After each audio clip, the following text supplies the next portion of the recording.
Okay, good morning everyone. So we have sort of covered about 5 lectures. So far we have been addressing data analysis and to little extent scalable data analysis. From today we are going to start on graph mining. And we are going to continue graph mining and scalable graph mining along with a bunch of case studies and demos we have developed for this purpose. So, since I was not sure the composition of the audience, I have not made any assumptions on how much you know about graph theory. So I'm starting from basics. I hope that will help you understand and come up to speed. So this is why we need graphs for data analysis. So far we have been using relational representations, tabular representations, and various data structures for analysis. But today, with the advent of internet and social networks and other things, graph representation has become very important. And graphs are very good at representing relationships, which relational models cannot do. I'll give you some examples of that later. So this brings us to the need for graph mining or graph analysis. So before we can do the graph analysis, we first need to understand what graphs are. What are the important characteristics of the graphs, what are the properties of the graphs, and what kind of computations on graphs are useful for our data analysis. So we have been using association, rule mining, decision trees, and others as we discussed yesterday. Most of these are considered transactional data. That means data that are in the tabular format, that have mostly depend upon numbers, integers, categorical attributes, and so on. Do not make use of any structural relationship. That means relationships between entities. So graph-based mining techniques are used for mining data that are structural in nature. For example, if you want to represent chemical compounds, it's very difficult to do it using a tabular representation. You can do it, but that's not ideal. Same thing for proteins, VLSI circuit boards, social network, as mapping them to other representations is not possible or will lead to loss of structural information. So this is important to understand why we need different models for different types of data. So one model is not going to cut out for every application. So this brings us to the basics of graph theory, what we want to do.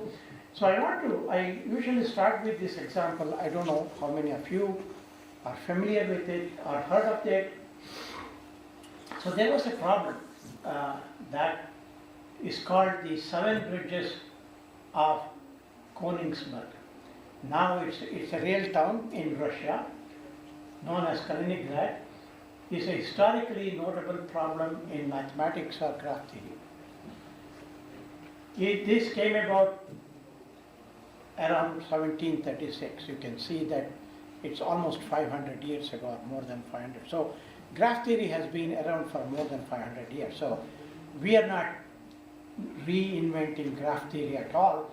We are just trying to make it computationally effective, develop algorithms for that, but there has been a lot of work, a lot of theories, a lot of properties. So there was a negative proof or resolution by this guy, Leonhard Euler, in 1736 that laid the foundation of graph theory and topology.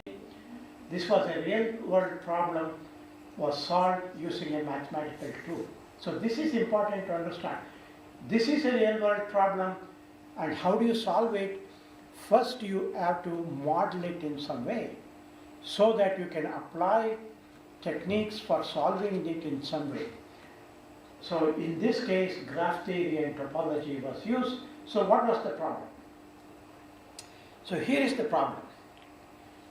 This is the city of Königsberg, and this city had these two branches of the rivers, and it was flowing like this. This is an actual picture of that, and there were 1, 2, 3, 4, 5, 6, 7 bridges across these rivers. So the question that was asked is it possible to take a walk through a town in such a way that each bridge would be crossed exactly once? That means you should be able to visit all parts of the town, this one, this one, this one, this one, crossing the bridge only once. Now, how do you solve this problem? It took almost 150 years to solve this problem. Okay, so also illustrate the importance of modeling. So if you look at it this way, you just don't know where to start. You just don't know how to go about solving this problem. You understand the problem, but it's very difficult to solve it. So in 1736, this Swiss mathematician presented a solution to this problem, concluding that such a walk was impossible. It is impossible to take that walk with the condition that every bridge is crossed only once. It took 150 years for mathematicians to formulate it as a graph problem and establish its correctness, or prove that that is the case. So here is the problem, real world problem. Here is the graph representation. So each region, A, B, C, D, is represented as a node. Each bridge connecting the regions is represented as an edge. Now you have a graph. Now you can use this graph and its properties to determine whether this problem can be solved or not. So that's how they went about modeling a real world application or a real world problem into a appropriate model, whether it's a graph or table or some kind of a dictionary or a tree, doesn't matter. So what was the solution? So there is something called this is the guy who came up with the solution, and it is named a Eulerian path, traverses each edge exactly only once. Generalization of Euler's equation that a graph possessing such a path has at most two vertices of odd degree was the first theorem in graph theory. So here is a example, but this violates, because this bridge is traversed twice. This is traversed twice, and if you look at this theorem, it says you can have at most two vertices with odd degree. Now you have this vertex with odd degree, degree 3. You have this with degree 3, this with degree 3, and this with degree 5. So it is not possible in this graph to traverse, to make a path without going through the same node twice, which means without going through the same bridge twice. So you can see how real world problems are solved using a mathematical model and then applying appropriate algorithms. So here a path, finding a path in a graph is an algorithm. It is not trivial. If you have a very large complex graph, finding a graph satisfying certain constraints is even more difficult. So this is known as the Euler path. So this is how it was solved 500 years ago, and we are still doing the same thing today. On a larger problem, with more data, our graphs are millions of nodes and multi-million edges. We'll see that later, not 7 nodes or 4 nodes and 7 edges. So this itself took 150 years. So you can appreciate how it is done. So much of the data is structural in nature or is composed of parts and relationship between parts. So you have entities. So perhaps an example your Gen Z can understand is friendship relationship in a Facebook. So what is a friendship relationship? Between two people. So that's two people are the entities or the nodes, and the friendship relationship is the edge. Maybe that makes it much more clearer to you.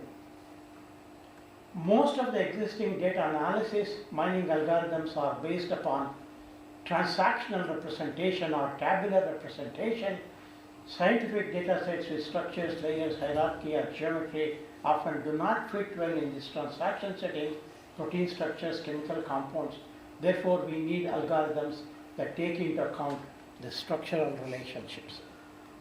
So here are some examples of graphs or things that can be modeled as graphs from the real world domain. So this is a protein. You can see that this protein has nodes and edges. Here is a benzene structure. This benzene structure has nodes and edges.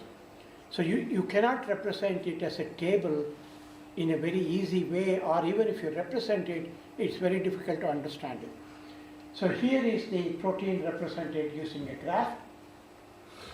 So to determine which amino acid chain dominates in a particular protein.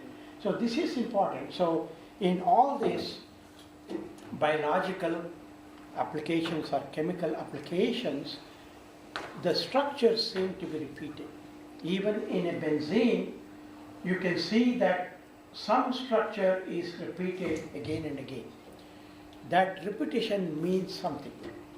I don't know whether you have paid attention when you go and buy a drug, you get a pamphlet in that drug box which is very in small letters. In that, if you open it, you will see a complex formulation of the drug, which is actually a drug formulation, which is a graph, which looks like that, which is much more complicated. Next time when you go and buy a drug, pay attention to that. So, if you are convinced that we need graphs for modeling because a lot of real world applications need graphs to model them, then we need to understand what is graph analysis and why do we want to do that. So graph analysis, also called network analysis, so graphs, networks, monoplexes are all the same terminology for graphs, is the analysis of graphs with entities as nodes and relationships as edges. So Facebook is a good example for you. LinkedIn is a good example for you for connected relationship. Twitter is a good example for you for follows followed by relationship. They're all graphs. So Twitter is actually represented as a graph and analysis is made on graphs. Otherwise, it's very difficult to do the analysis.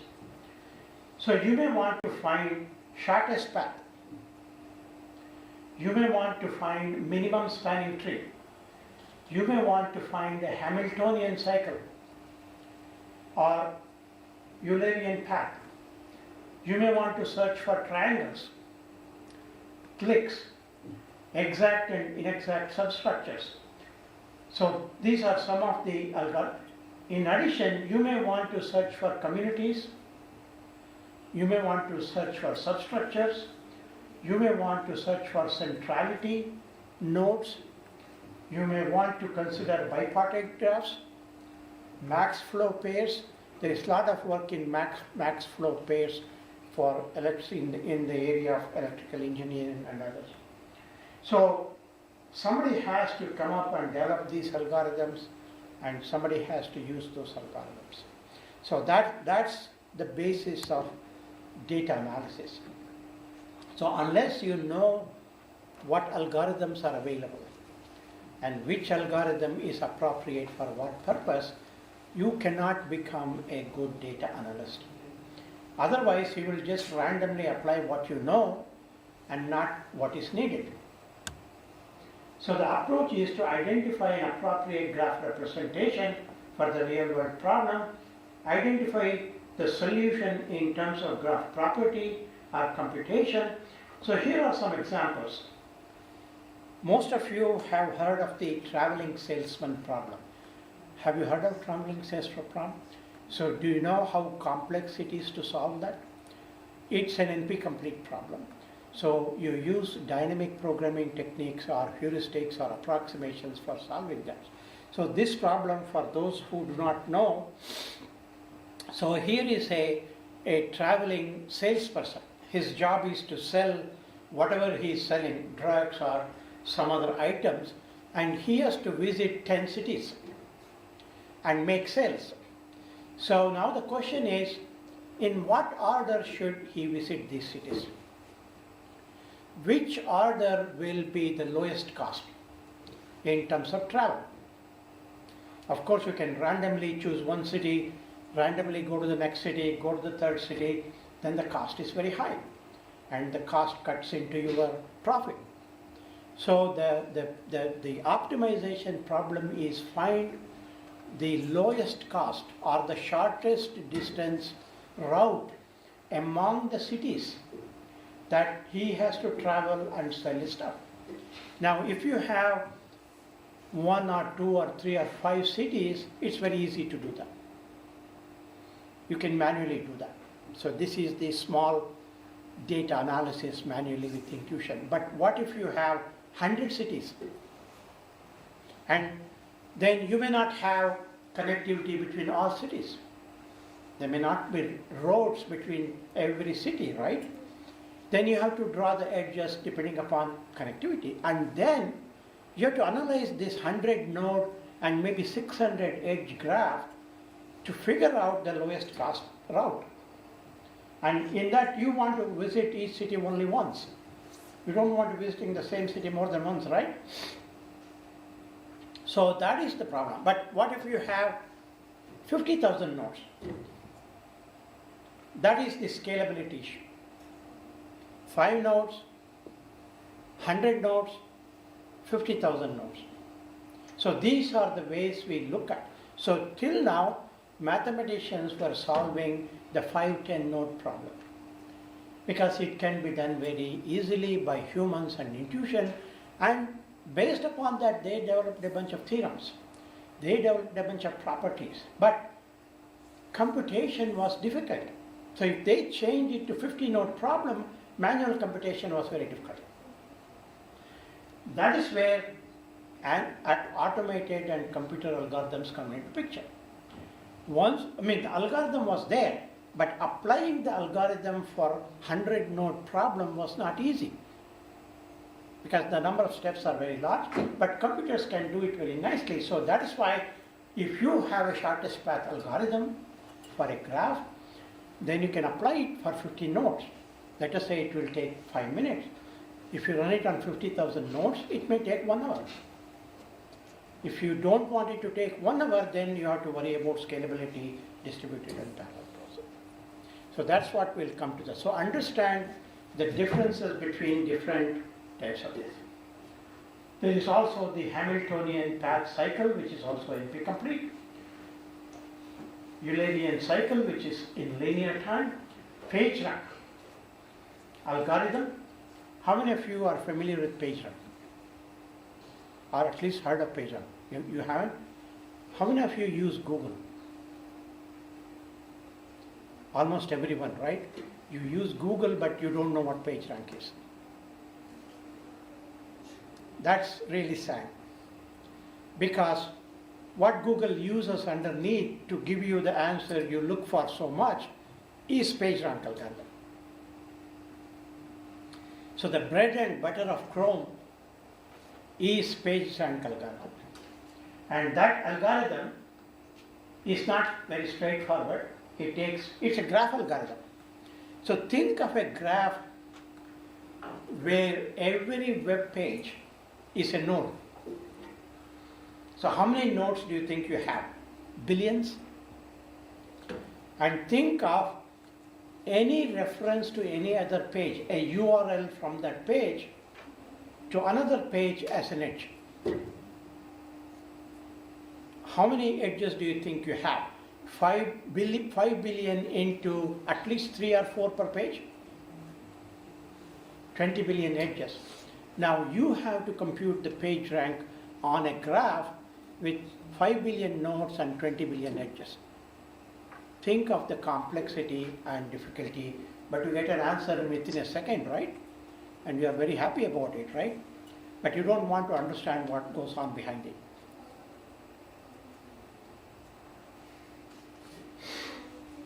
So, what is a graph? So we have understood what a graph is informally, but mathematicians are not happy with informal things.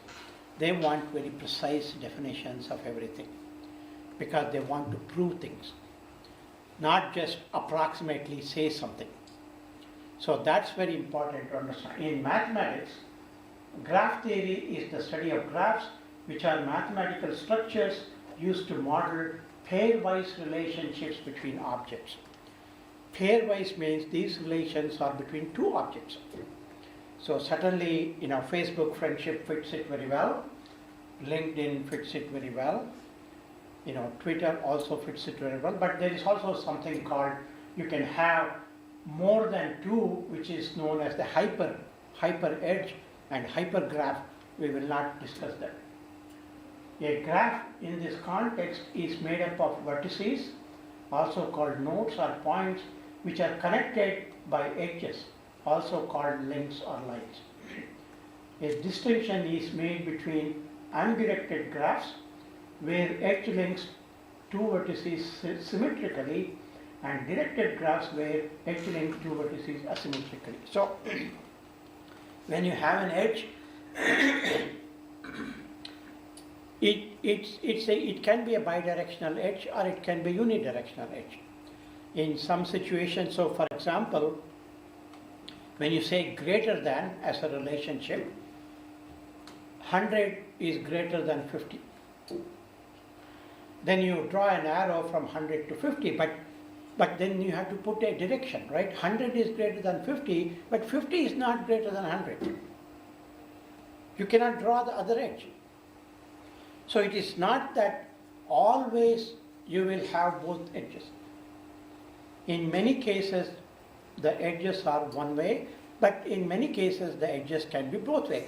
In a friendship relation, if A is a friend of B, the assumption is B is also a friend of B. Otherwise, it will be a one-sided relationship. A likes B, but B doesn't like him. That happens a lot on Tinder, but in graphs, it's very different. Okay? So graphs are one of the principal objects of study in discrete mathematics. I'm sure you have studied discrete mathematics in your undergraduates, but I don't know how much of that you remember. So let's try to understand a little bit more of the graph. So a graph is an ordered pair G consisting of two sets, V and E. Set of vertices, set of edges. Also, E is a proper subset of xy, where xy belong to V and x is not equal to y. This is an undirected simple graph. So why do we have the condition x is not equal to y? What happens if x is equal to y?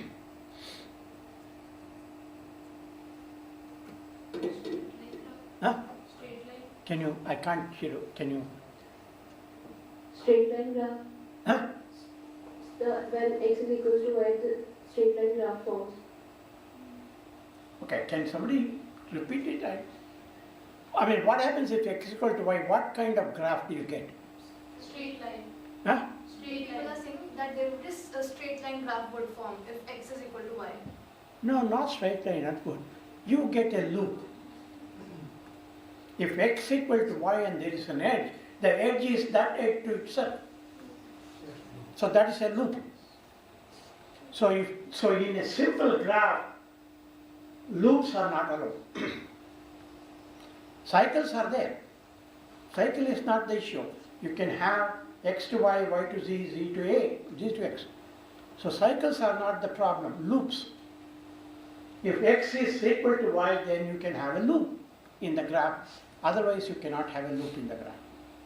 So understand the definition clearly. So here is a 3-node graph. This has 3 nodes and 3 edges. This has an importance. This has a significance in graph theory and in real life. And this kind of graph is called a clique. I don't know how many of you are familiar with cliques. You may be familiar with social circle cliques. You know, this person belongs to this clique, this person belongs to this clique. Actually, that concept is coming from here. This is the smallest meaningful clique.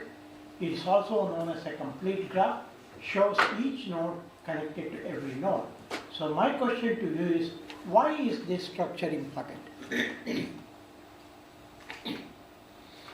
Why is this structure specifically important in real life and in graph theory? It is known as a clique, and it's also known as a complete graph. Anyone?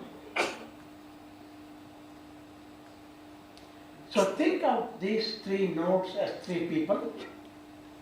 If there are 3 people, what does it mean? A knows B, B knows C, C knows A. That means everyone in the group knows each other. That is why it is called a clique. So when you refer to a group of friends who interact among themselves, you call them a clique. Right? Why do you call them a clique? Because they are very close to each other.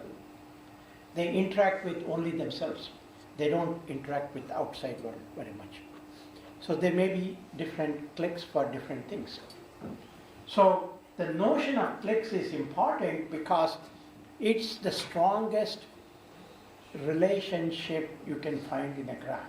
Every person or every entity is connected to every other entity. But if I remove one of these edges, it is not a clique. Why? A knows B, B knows C, but C doesn't know A. In order for it to be clique, it has to be very strong. I am emphasizing this because we will use this for the notion of community later. Hyperedges, as I mentioned, connect more than 2 nodes. We have not discussed that. The notion of a community approximates a clique and is used quite extensively in aggregate analysis. So first you need to understand what a clique is, and certainly you need to understand what a community is if you want to do any kind of aggregate analysis. So for connected graphs with n nodes, how many edges are possible? If I have a graph with n nodes, what is the maximum number of edges possible? To understand it, so here is a graph of 3 nodes. The maximum number of edges for 3 nodes is 3. If you take, yesterday there was a board here, today it's gone, otherwise I would have written it, but that's right. So if you take a graph of 4 nodes, how many edges can you draw? I can't hear you. 4 edges would be formed. 4 nodes, how many is the maximum number of edges? 6. 6. Somebody said 6, right? 4 plus 2. So you have to be careful. So the question is, how do you generalize it?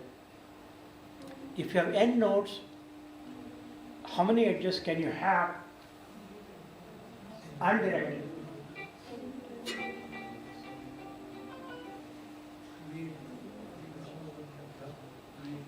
N into n minus 1 by 2.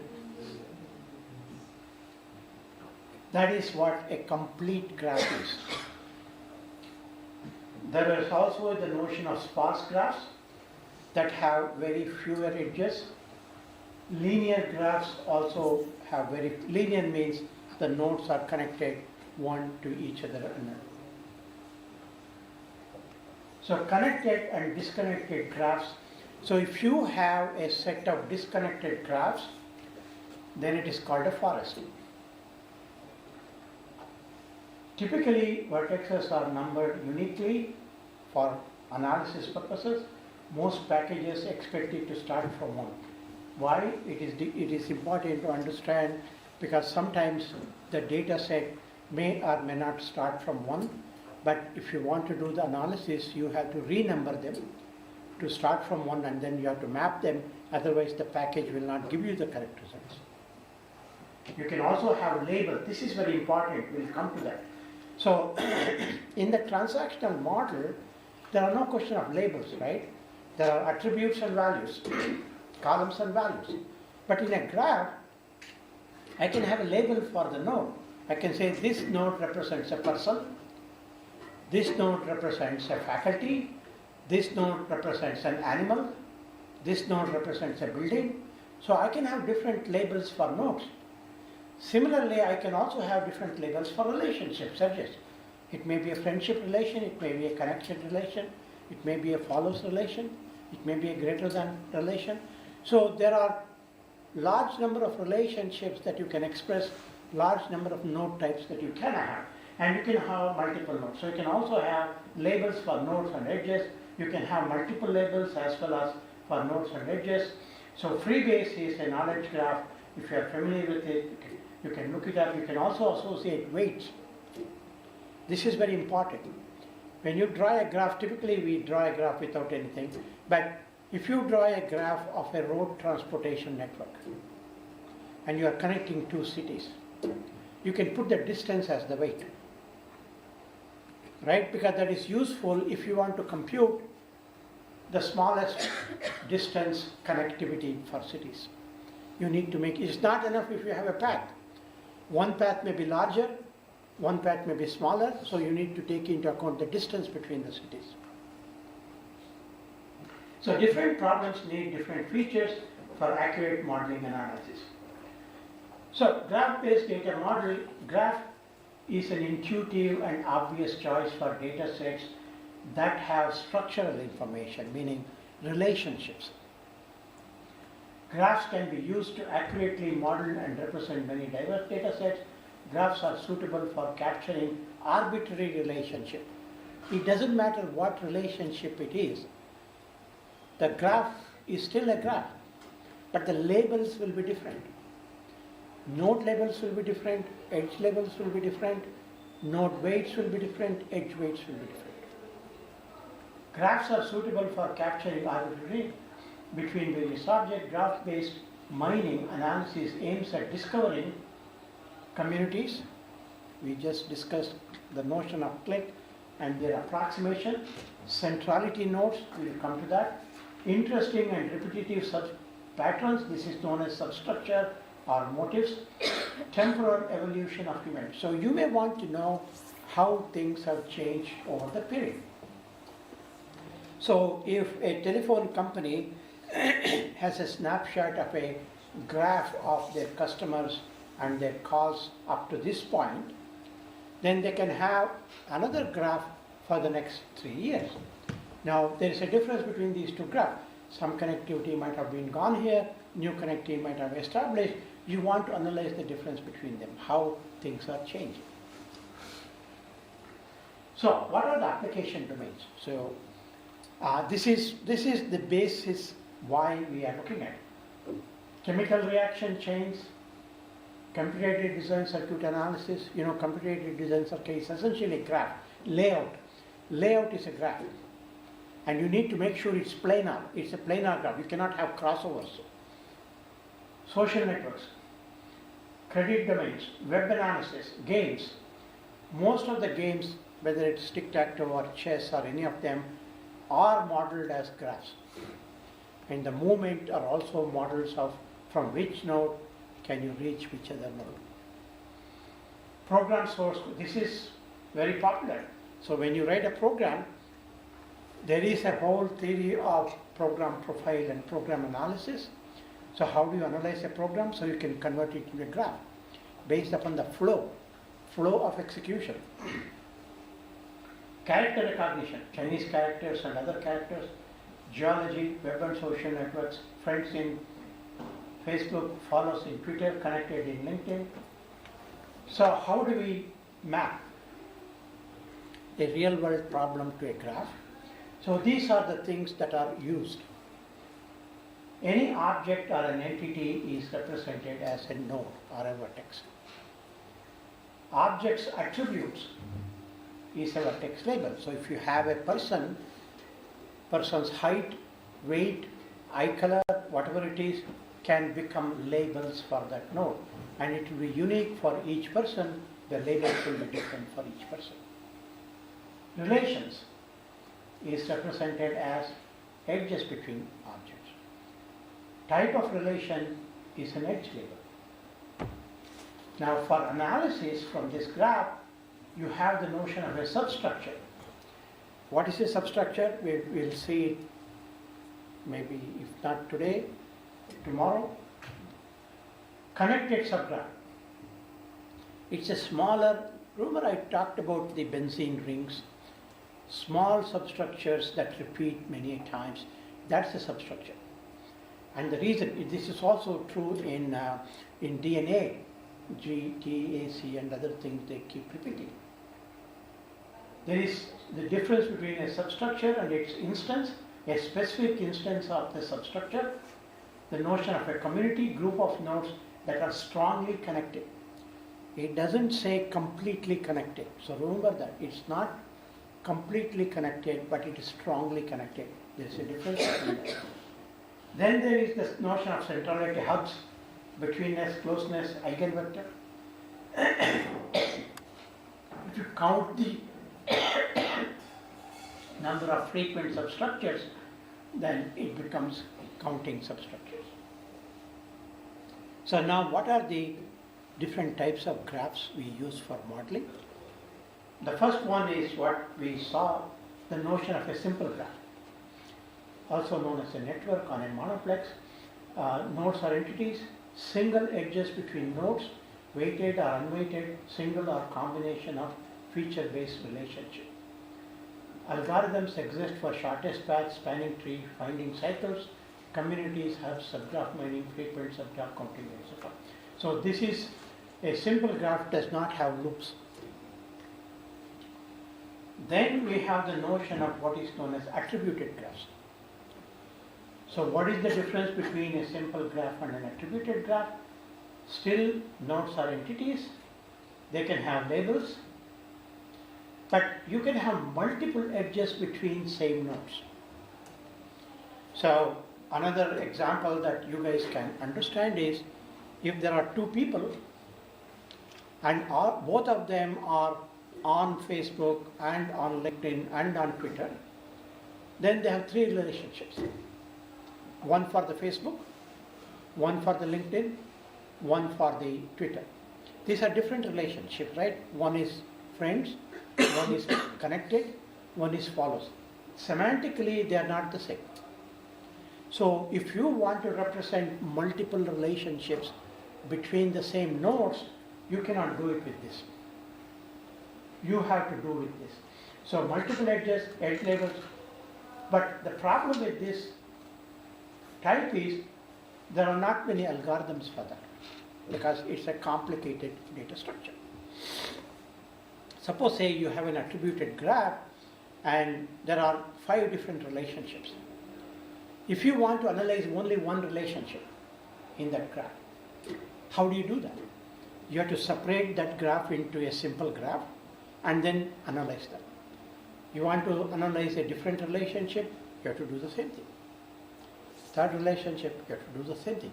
You cannot run the algorithm on an entire graph, and it is difficult to say only analyze this relationship. Usually graphs with specific features need to be separated for analysis. So traditional approach, so how can we use this for modeling? So here are single edge monoplex. These are the entity nodes. These are the relationship edges. Weights can be used for strength. Direction can also be added. This is a very widely used relationship. As I said, friend graph, follows graph, World Wide Web graph, road networks in Google Maps, power grid networks, identifying critical node junctions. All of them can be modeled using a simple graph. And we do. And it's very easy to do so. For an attributed graph, as I said, the same entity may take different incarnations or avatars. So you may have entities of type red, you may have entities of type black, and you may have entities of type blue. So they are different. You have buildings, you have persons, you have animals, whatever it is, chairs. You can also have different relationships. Relationships across black nodes, relationships across blue nodes, relationships across red nodes. So multiple entities can be represented. Here is an example: actors, directors, movies, distribution houses. So multiple relationships can be represented. Acts in a movie, co-acts, directs a movie, distributes a movie. So there can be multiple edges between the nodes. You can see that this graph is complicated and the analysis also is more complicated, but it is more expressive. It can model things that the previous one could not model. Previous one could not model multiple relationships, multiple types of nodes, but this one can model it, but analysis is a different issue. Any questions?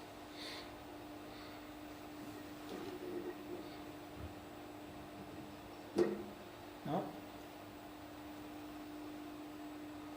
Okay. So you can see how this graph is quite different from the previous one. So, multi-edge monoplex may include labels. Processing is difficult. Graphs of different colors need to be separated or converted, combined into a simple graph.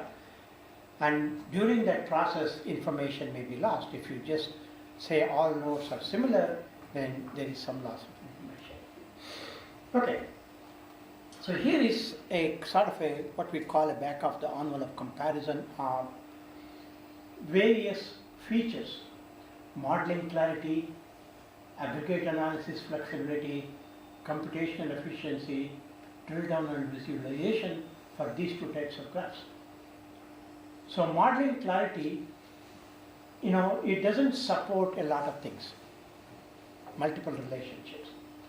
Aggregate analysis flexibility to some extent because you can do subgraph counting. Computational efficiency depends on the computation being performed. Different algorithms have different computational complexity, and drill down and visualization is possible. When you come to attributed graphs, the modeling clarity is better than this one. Aggregate analysis flexibility is typically not available except for subgraph mining. Computational efficiency, there is overhead for separating the graphs into multiple graphs for processing, and drill down is possible. I'll come to this later. So if I can assume that you have a decent understanding of what a graph is, why we need a graph for modeling real world problems, why this modeling cannot be done using previous representations we had, then we need to dive a little bit more into understanding various graph properties. So there is this notion of graph density.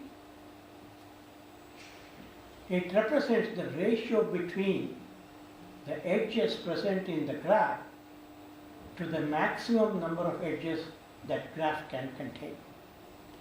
So if I have 3 nodes, just to take a small example, if I have 3 nodes, I know that the maximum number of edges is 3.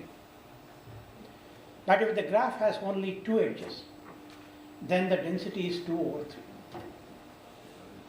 If it has only 1 edge, then it is 1 over 3. Similarly, for a 4-node graph, maximum number of edges is 6, but the graph may have only 3 edges, then the density is 0.5. So the maximum density is how much? 1. If every node is connected to every node, then it has a density of maximum number of edges in the graph, maximum number of edges possible. This is also the click. A click has a density of 1. But most of the graphs we deal with are what are known as sparse graphs, meaning you might have heard of sparse metrics, right? In the matrix, if lot of elements are 0, we call it a sparse matrix. In the same way, if number of edges are small or less, we call it a sparse graph. So density is 1 for complete graph or a click. Given the number of nodes, you can compute the maximum number of edges. We gave the formula earlier, you use that. The density is a measure of how many relationships exist compared to the maximum. So this is useful. This is one of the graph characteristics. The more dense a graph is, the more computation you need because more edges you have to deal with. Nodes are the same.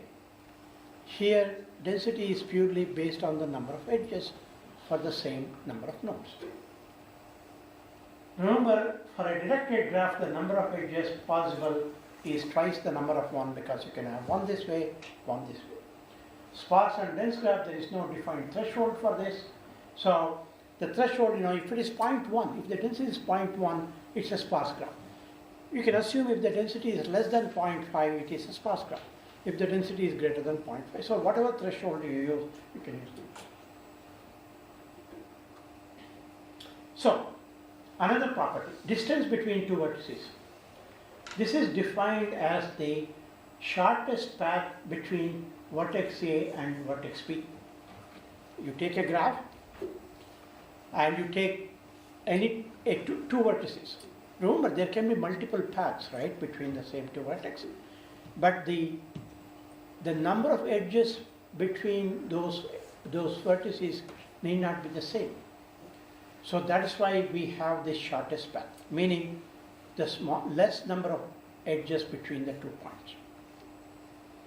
Less number of vertices between the 2 points. If you take if you take a graph of 4 nodes, you have 2 edges crossing each other node. So between A and B, you have 1 edge, but you can also go from here to here to here.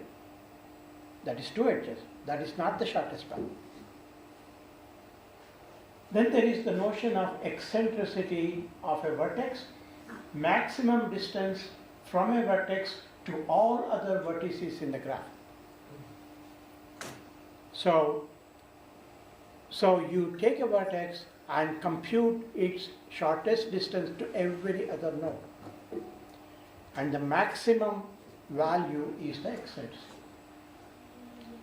Then there is the notion of the radius of a graph. The minimum value of eccentricity from all vertices is considered as the radius of the graph. So again, if you understand it, if you want to understand it, play with small samples, small examples. Makes it clear. Rather than just looking at the definition, take a small graph and see what the diameter is. Add another edge to the graph and see what the diameter changes. Same thing. So it's always important to play with it with small examples to understand the concept very clearly. I certainly encourage you to do that. So if you have a radius, you have a diameter, this is the minimum value, this is the maximum value. Makes sense, right? Minimum value is the radius, the maximum value is the diameter of the graph. central point and center. Again, you can visualize these things. What do you think is the central point? A point in a graph which is more or less located at the center, right? What does it mean? Means its distance to any node is less. To all the nodes is less, right? If you take a point on the edge, it has a long distance to other nodes. If you take a point in the center, it doesn't have. So the vertex having the minimum eccentricity is considered as the central point of the graph. So it has the minimum distance to any point in the graph. So take a vertex and see which vertex has the minimum distance to any point. So again, the computation is not easy, right? Because you have to do it for all vertices and compute the distance for all other vertices. So this is a complex computation problem. You can do it for 5 nodes, but doing it for 500 nodes is very difficult. And the set of all central point is considered center. Why the set? Because there may be many nodes with the same value. Then that becomes the center of the graph. So typically the center of the graph will be what it means, and the definition corresponds to it. So this is a theorem. I just put it to give you an intuitive understanding of, if you have a graph, V vertices and E edges is a non-directed graph with vertex V equal to n vertices, then sum of degree Vi is equal to 2 times the number of edges. Now, a lot of these things you should be able to understand intuitively, right? What is the degree of a node? I should have put that earlier, perhaps it comes a little bit later. The degree of a node is the number of edges incident on that. In that triangle graph, every node has degree 2. But if you take a square graph, 4 nodes, some nodes have degree 3, some nodes have degree 2. But this theorem is correct. If you add up all the degrees of all the nodes, that should be the same as twice the number of edges. Why is that? I mean, this can be understood intuitively. Proof is a different thing. Think about it. If you take an edge, it connects 2 nodes. That means it contributes to the degree of this node, it contributes to the degree of this node. That means every edge contributes to the degree twice. So 2 times the number of edges. If you think about it intuitively, it's very easy to understand. Derive the above for directed graphs. Girth.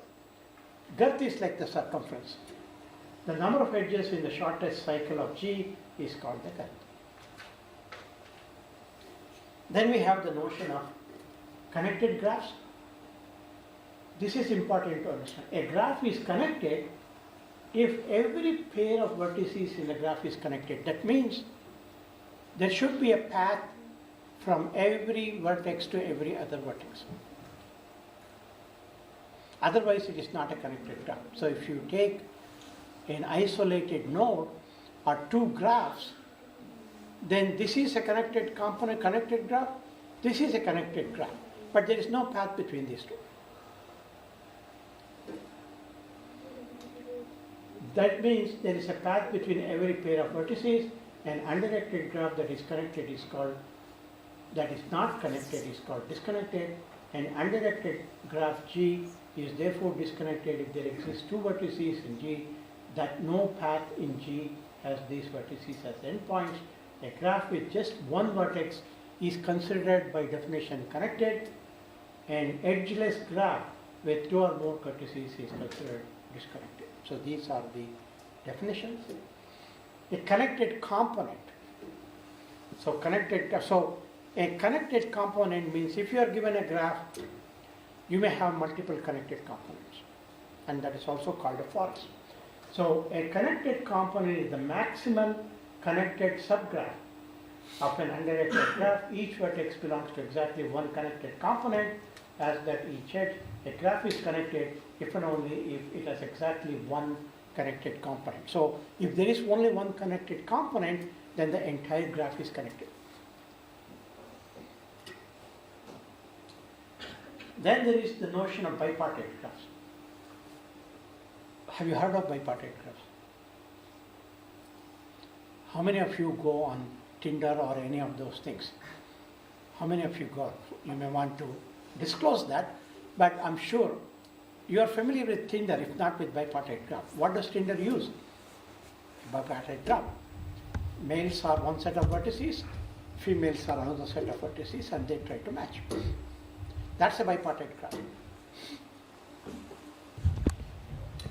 So a bipartite graph is a graph whose vertices can be divided into two disjoint and independent sets U and V. In Tinder, it's male and female, or maybe more categories nowadays, such that every edge connects a vertex in U to one in V. Vertex at U, V are usually called the parts of the graph. Equivalently, a bipartite graph is a graph that does not contain any odd length cycle. So that's a theorem mathematicians love, and they have proved it. You don't have to worry about it. So the important thing is cardinality of U and V need not be the same. We do not assume the same number of people on this side, the same number of people on this side. In a complete bipartite graph, so you can also have a complete bipartite graph, every node, each node in U have edges to all the nodes in V. A graph that can be colored using two colors is a bipartite graph. Every tree is bipartite. Is every bipartite? So I put some, these are slides from some of the courses I've been teaching. So you'll see the homework problems. You can try it if you like. So let's understand. So is this a bipartite graph? Which means that you should be able to identify two sets of vertices, set A, set B, and edges between those two vertices. So this is an illustration to show that the topology of a graph can be very misleading. Just by looking at the topology, you cannot conclude a lot of things. If I redraw this graph in this way, then it becomes more clear that it is a bipartite graph. Because 1, 3, 5, 7 is one set, 2, 4, 6, 8 is another set, and the edges only exist between this set and this set. There are no edges between these sets, there are no edges between these sets. This graph is the same as this graph. No difference. But the topology can make a difference in how we understand a graph. So this is very important to understand for isomorphism, for subgraph isomorphism, and it makes a difference. Does everyone understand this? So it is, just convince yourself that all these edges exist in this graph in the same way. There is no edge between 1 and 3. There is no edge between 1 and 3. There is no edge between 3 and 5. There is no edge between 3 and 5. So number of edges in this graph is the same as the number of edges between the same nodes. Number of nodes are same, but this is easy to understand as a bipartite graph. Are these two graphs isomorphic? I think I already gave you the answer. These two graphs are exactly the same. There is no difference between them. Now, one of the difficult problems in graph theory or graph is, if you are given these two graphs, can you figure out computationally that they are the same? And that is not easy.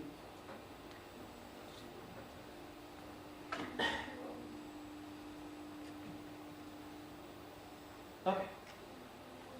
So we have done, we use bipartite graphs And it's also used for max flow. So all of the max flow algorithms use the bipartite graph and other graph capability, source and a sink and other things. So there are different ways of computing what we call the maximum weight match. So given these set of vertices and these set of vertices and the edges between them, you need to pair. That's why. Huh? You want to break up? Yeah. Can I stop a little bit? Yeah. A couple of minutes later? Yeah. So this is what I was telling you. If you understand Tinder better than bipartite graph, which I think you do, you can think of this as one group of people, another group, and these numbers as likings or how they match with each other. So remember in Tinder or Make Your Match, Shadi.com, I don't know what it is, they have a list of properties, 20 different characteristics, and you take, I like this, I like this, I like this, I like this, then they take the same list from the other person and match. When they match, they derive a weight. What is the likelihood of this person matching this person? And that's how this graph is formulated. That's what happens behind what you may be using for without understanding what it is. You only know how to swipe left and swipe right, but you don't know anything else. So there are different ways of computing or matching. One is the maximum weight match. This is in this color, so that is A to Y, B to C, 15 plus 5, 20. So this is one way of matching. So it's kind of maximum match. That means A should be paired with Y, B should be paired with C. There are other ways of doing maximum number of pairings with maximum weight. I don't know, I added a couple of things that's not come there. MWPM, MWRM. So there are different ways in which you can do this matching, and all of them have some meaning or semantics or relationship that is appropriate for what you want to do. Okay, so let me just do this planar graphs and stop and then break. So what is a planar graph? You should also know this. You guys drive, you guys travel. So if you travel, you should understand what a planar graph is. So can you tell me when the road network is not planar? So a planar graph means you should be able to represent it in 2 dimensions. That is what a plane is. A plane is x coordinates, y coordinates. So can you give me an example of a road network that you know very well that is not planar? So when there is an overhead bridge, Huh? when there is an overhead bridge that we need to cross. A bridge. That is a planar thing. If the bridge is not there, those 2 roads will have to meet. And if they meet, that is a point that creates a bottleneck. So all our road networks are non-planar graphs. If you only use planar graph, traffic will be disastrous. Right? So a planar graph is a graph that can be embedded in a plane, 2-dimensional plane. It can be drawn on the plane such way that the edges intersect only at endpoints, and this is known as the planar embedding. So for example, this is a planar graph. This is a planar graph. Is this a planar graph? He's shaking his head. Is it yes or no? Well, it turns out it is not. So this is known as the utility graph. These 2 are planar graphs. Try drawing this. Try drawing this without an edge crossing another edge. That is the test. If you In all of these, an edge does not cross the other edge because it ends here. But if you can draw this where you don't cross over another edge, that crossover is your bridge, is your flyover. And you can see that this, although looks like a non-planar graph, it is a planar graph. This can be written in this way. It has 6 edges, this has 6 edges. This looks like this edge is crossing over here, but here it is not. And these two have been proved to be the smallest non-planar graphs, K5 and K33, have been shown to be, both have been shown to be non-planar, shown in the sense not just by drawing, but proving. So, in general, okay, so let us stop here on this note and then continue after break. Okay, good afternoon. So let's continue with this one.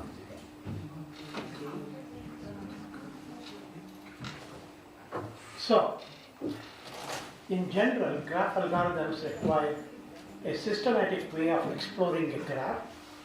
The most important and common technique is two algorithms, depth first search and breadth first search. You might have heard about it, you might have studied that.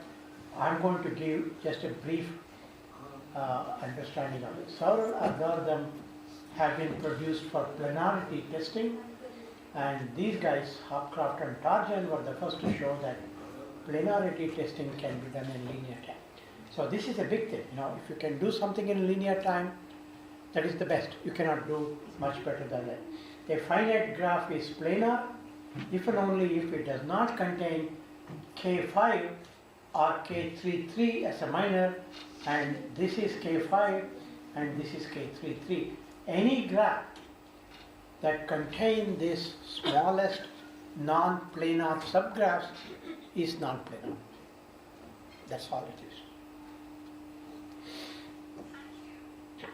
So, graph properties and algorithms have been developed over a long period of time.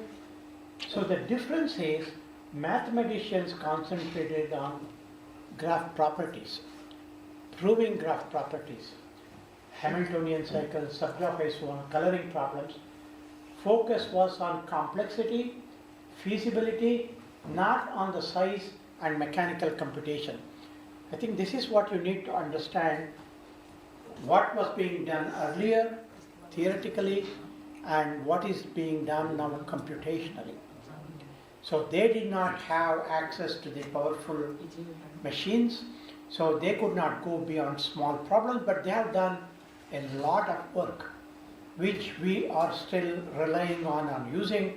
What we are now doing is to develop more efficient algorithms for the same things they have done.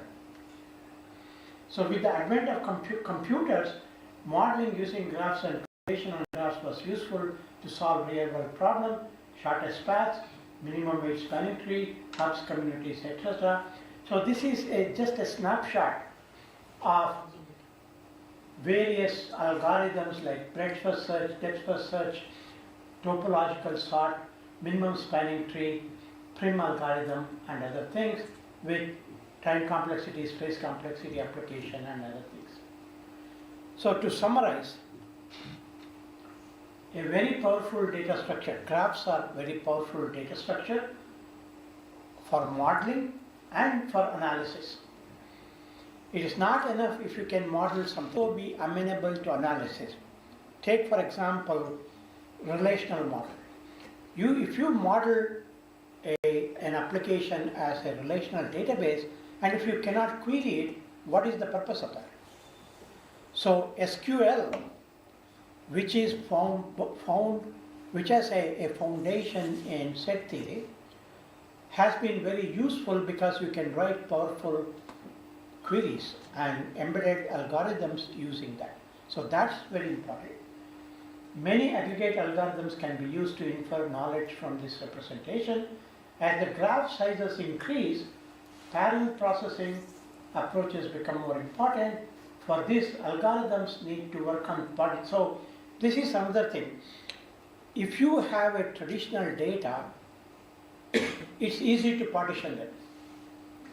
But partitioning a graph is not easy. I mean, partitioning itself is not difficult. But when you partition a graph, you lose information. Because remember, some edges belong to one partition, nodes belong, and another end of the edge belong to the other partition. What do you do with those edges? If you don't keep those edges, you lose information. So you cannot just partition a graph in whatever way you want, because you won't get correct results in your process the partitions and put them together. So this poses an additional problem for graph partitioning. For this, potential information loss due to partitioning need to be handled correctly, requires a lot of bookkeeping and other techniques, or approximate solutions can be obtained. So this leads us to graph mining and analysis. We have seen this earlier, so I'm going to wrap this up and go to the next set of slides. We need to start lecture 7.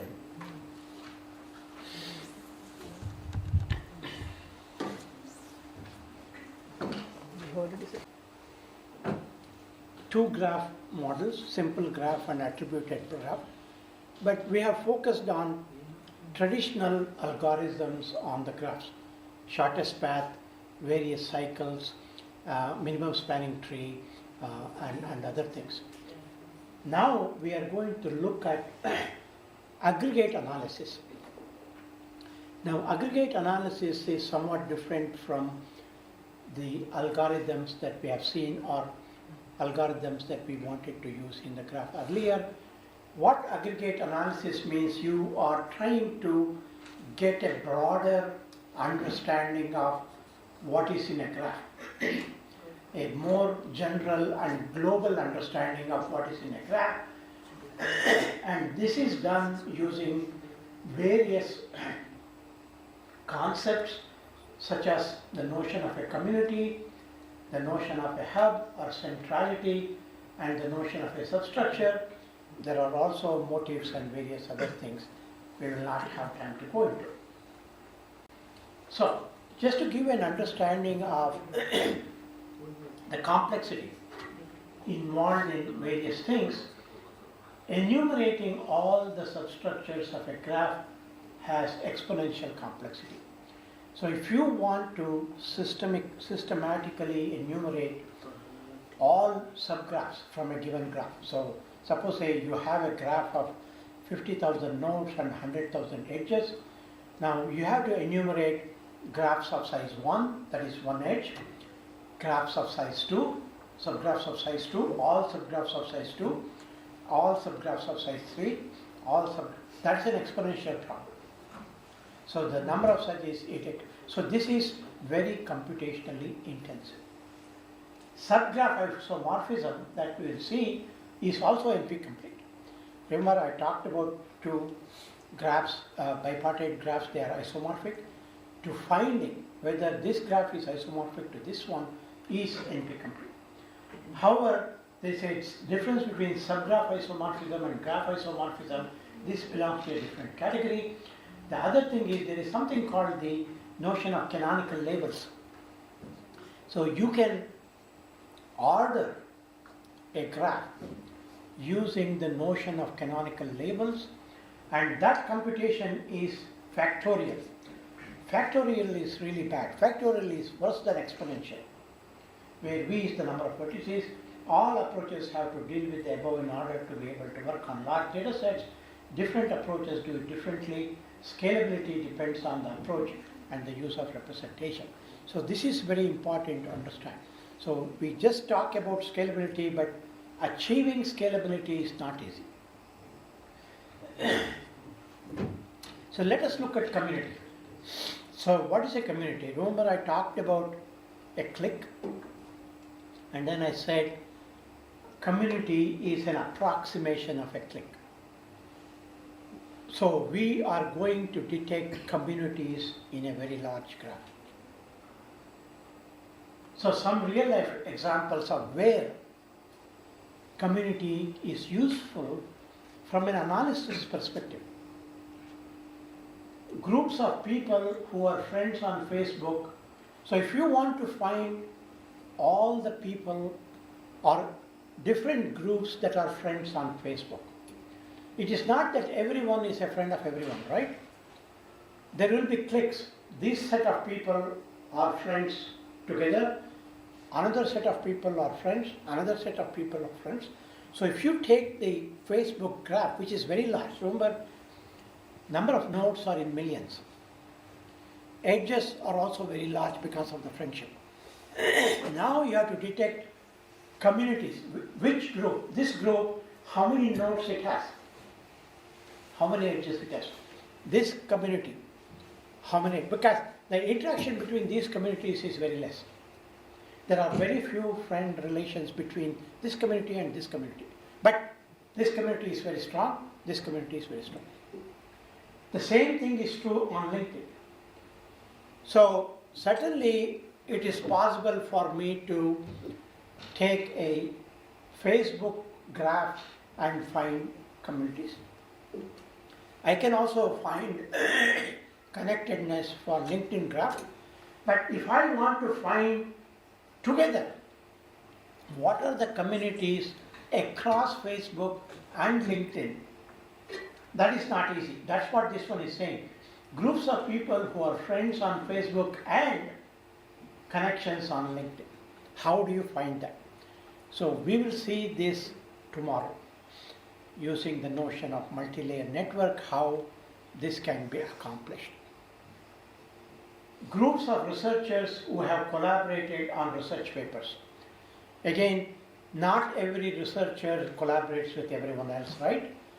There are communities. So these set of people work together, these set of people work together, these set of people work together. How do you find them across all the researchers, not within an institution? You can also do it within an institution if you want. Groups of proteins with similar functionality inside a biological cell. This is from the biological domain. This is also important. Accident-prone regions based on poor light conditions are bad with. So we have done some works in what we call disaster graphs.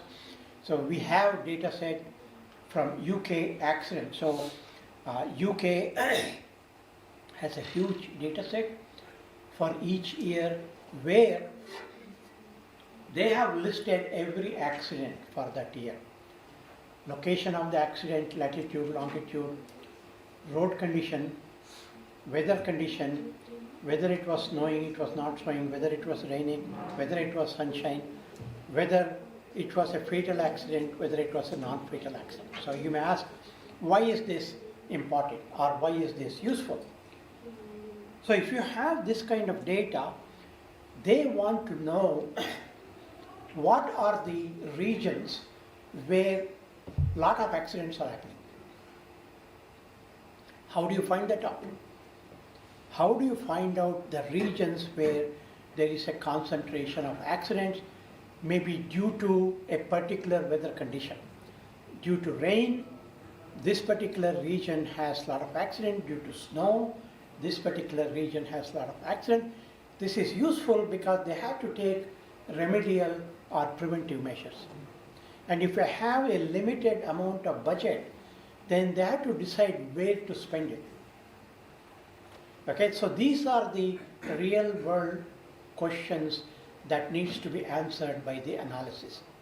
So I'll show you, when I show you the dashboard, I'll show you some examples of how we have done that.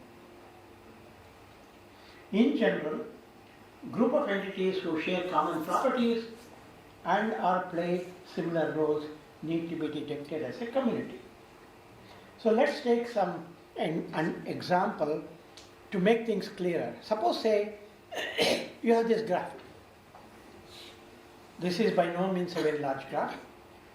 We can visualize it, we can see it, we can understand. So the question is, what are the communities in this graph? Are there communities in this graph? Is there one community or multiple communities? And why do we say this community is different from different community. So that is the question. Groups of tightly connected vertices in a graph. So you can sort of estimate. You can see that here is a group of nodes that are tightly connected. Here is a group of nodes that are tightly connected. Here is a group of nodes that are tightly connected. Here is a group of nodes. But across these, there is connectivity, but very small. So from this, you can, so they are not clicks by no means. This is not a click, this is not a click, this is not a click, this is not a click. Groups of related nodes densely interconnected and have fewer connections with the rest of the network. So in this one, you can identify 4 communities. Green is a community, blue is a community, yellow is a community, red is a community. So we can see this in this graph, but if you are given a graph of 500,000 nodes and 2 million edges, how will you compute it? That is the challenge. Developing an algorithm, developing an efficient algorithm. That is the challenge of analysis. Analysts may just applying the package without even understanding what it does. But development of some of these algorithms is not straightforward. They are very complex algorithms. They are NP-complete problems, so computationally very expensive. You have to use heuristics, you have to use dynamic programming, branch and bound, lot of different techniques to do that. So now, do you see what is the difference between a click and a community?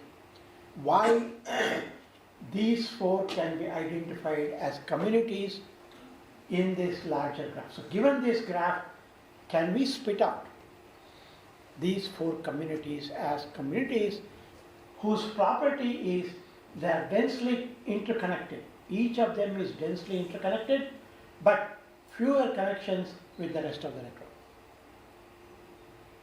That is what is important. Questions? So here are some other examples of communities in very large graphs. So these look like blurs because the graph sizes are, this is an internet. This has millions of nodes and edges, but still you can see communities with different colors. This is a football network.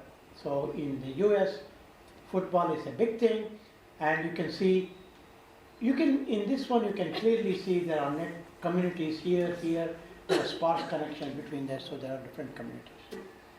This is a power grid network. So you have communities or regions when there is a big city. Here is a books network. Again, you can see communities in different colors. So communities are very important from an analysis perspective. And computationally, it's expensive. So what are the different types of communities? One is what is considered a flat community. These are communities that are disjoint. These are non-overlapping communities. So that means there is no node shared between the communities. You can also have hierarchical communities. You know, if you have done mining, you will see that these 6 communities can be hierarchically grouped into different hierarchies. So you can group these 2 into one hierarchy, these 2 into another hierarchy, this stands out separately, this. So you can have hierarchical complete communities. Now there are different ways of doing it. You know, if you have taken a mining course, you will know single linkage, complete linkage, there are various ways of clustering. And you can further hierarchically combine these things further. So there is hierarchical clustering that can also be applied to this one. You can also have overlapping communities. For example, these are overlapping communities where nodes, some nodes are in both the communities, in this community. So when you develop algorithms, this becomes a parameter. You can say, I want only communities that are not overlapping. or I don't mind communities that are overlapping, or I want to do further hierarchical clustering after you identify the communities. So various different ways of computations. So how do you detect communities? It's a computationally difficult task. Number of communities, if any, within the network is typically unknown. So this is a typical example of unsupervised learning, right? Because you don't know, you don't have a labeled graph. You don't have samples of that. So you are given a graph and say, I want to detect communities. So this is an unsupervised learning. The communities are often unequal in size and or density. You cannot assume all communities are of the same size. Size meaning number of nodes and number of edges. Oops. You can think of this as unsupervised learning. Approaches to finding communities. So one way to think of is there is this notion of cut sets. I don't know how many of you are familiar with cut sets. Cut sets minimizes edges between two partitions. So so if you minimize the edge between partitions, that means these two partitions are likely to be communities. These connections are very weak between the communities. So click-based methods. So minimum cut method is the first one. Click-based method is the second one. Infomap is a algorithm, a publicly available algorithm that's very widely used for finding communities, and we use this in our work a lot.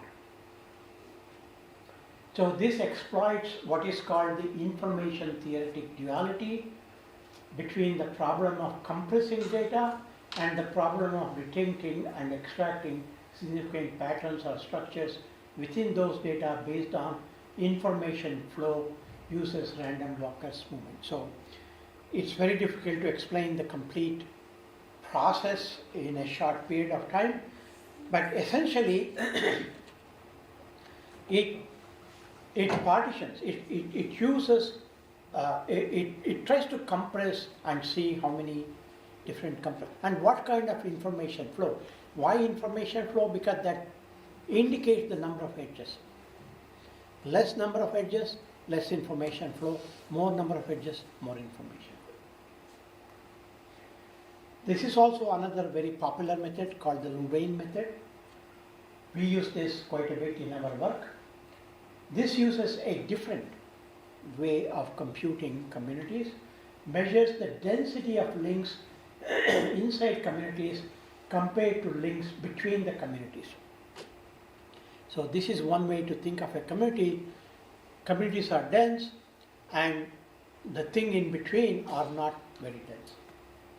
Networks with high modularity, so there is this notion of modularity that is defined, have dense connections between the nodes within modules, but sparse connections between nodes in different modules. Most are iterative methods. So most of these methods are iterative methods where you converge, where you keep refining what you are doing from one iteration to another iteration till there is no change. When there is no change, that means you have converged into the final solution, and that is output as the first. So how many iterations it takes, it's difficult to predict. It may take, some graphs may take more iterations, some graphs may take less iterations, depending upon the size of the graph, connectivity of the graph, and various other things. Most are approximations. They use dynamic programming because exhaustive way of doing it is almost impossible computationally. So this goes through each one of them in little bit detail. So the minimum cut method, so there are ways of, there is a partitioning algorithm called KHIP that we use. There is also another partitioning algorithm that's very widely used. So there have been lot of algorithms that have already been developed for partitioning graphs. The question is which one is appropriate for what you want to do and which one you want to use. So a network is divided into predetermined number of parts, usually of approximately the same size, chosen such that the number of edges between group is minimized.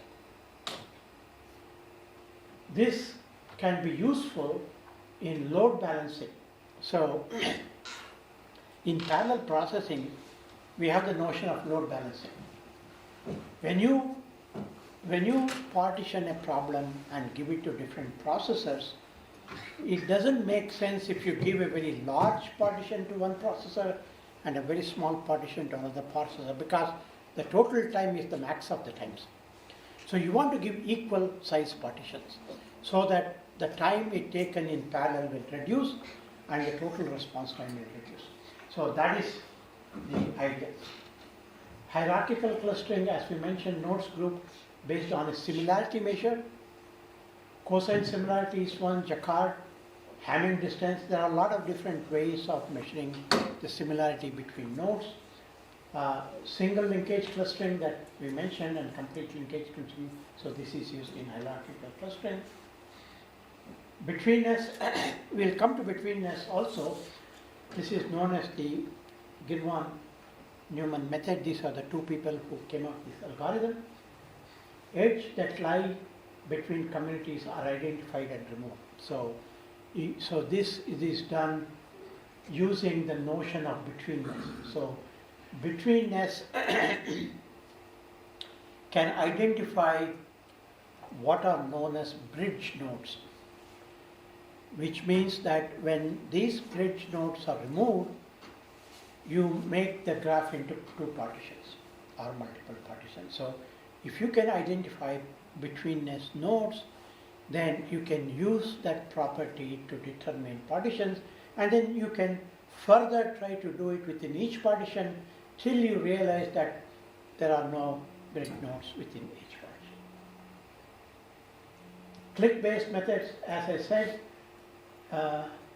find the maximum clicks, the clicks which are not the subgraph of any other click, consider only maximum clicks bigger than the minimum size.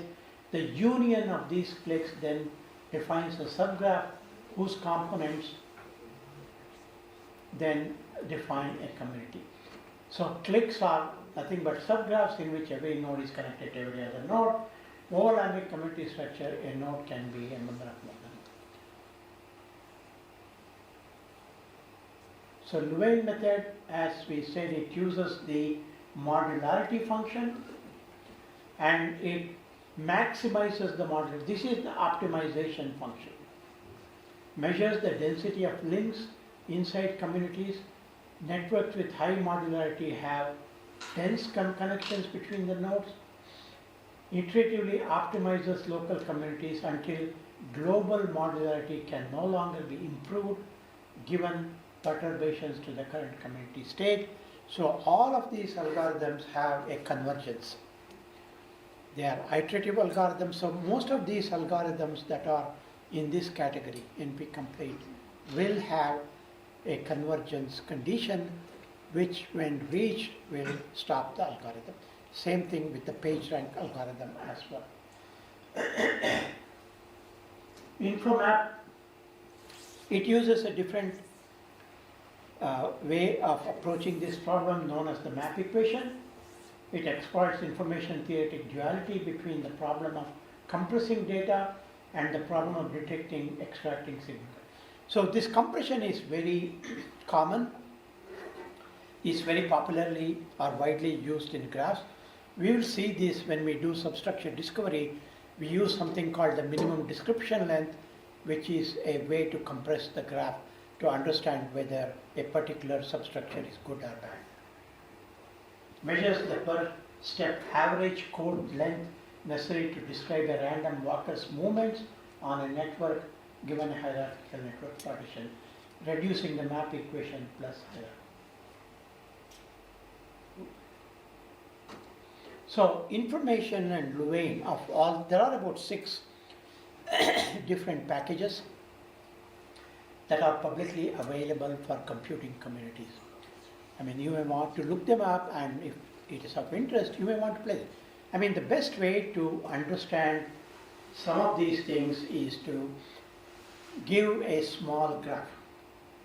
10 nodes, 15 edges, 20 nodes, 30 edges, that you can visually understand and see, run it through the algorithm and see what it gives.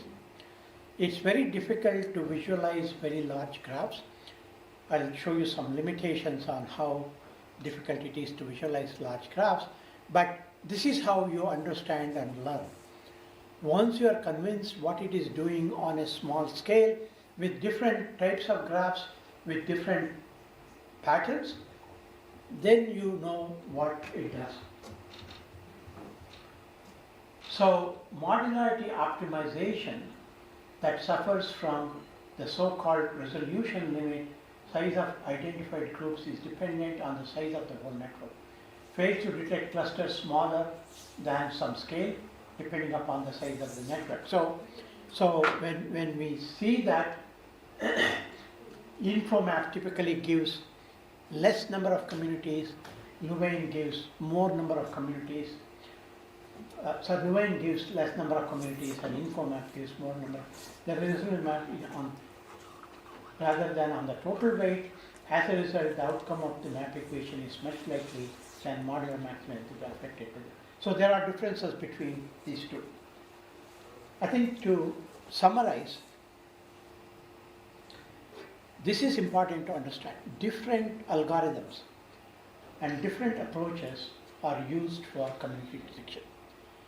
They are not based on the same algorithm, but the end goal of all of these algorithms are the same, to detect a community. And a community is somewhat loosely defined. A clique is very precisely defined. But a community is not a very precise definition. So hence, there is room for subjectivity. So you need to understand that. Hence, different algorithms are likely to give different results or different outputs for the same input graph. So this is very important to understand. You should not say, okay, I get this community in this algorithm, this community in this, which one is correct? Both are correct. But approaches are different, what they are optimizing are different. And it's very difficult. So you can test this on sample graphs. You create your own graphs where you know communities, run it on InfoMap, run it on Louvain, and see what it gives. But if the graphs are very clear, if you have very well-defined clicks in every graph, both of them will give the same results. This is typically the case for these class of algorithms. So you should not start worrying about them. Then how do you deal with it? The way to deal with it is choose one algorithm and use it consistently in an application. So as long as you use the same algorithm for all the community detections in this application, you are fine. Don't mix and match. Don't use one community algorithm for one step, a different community algorithm for a different step, then you are likely to get results that are not consistent, that are not very useful. So this is what you need to keep in mind. So here are some references if you want to look up things. So any questions on community? So let us look at centrality. So what is the role of centrality node? Why is this interesting? And again, this is a graph property. You can look at it as a local graph property or a global graph property. A group of entities who share common properties play similar roles need to be treated. So this explanation is the same that we had community, but the property varies. In community, the property is connectivity, denseness. Here, it is something else. The common property is based upon degree, is based upon average shortest paths, number of shortest paths that pass through a node. So the property is different, but the general computation what we are trying to find is the same. Several types of centrality are defined for different purposes because these have different usages in real life applications. So remember, every one of these is motivated by a real life need. It is not just defined for the sake of it. And that is important. Connecting theory to real life problem is very important. You can get immersed in theory, drown in theory, but that is of no use.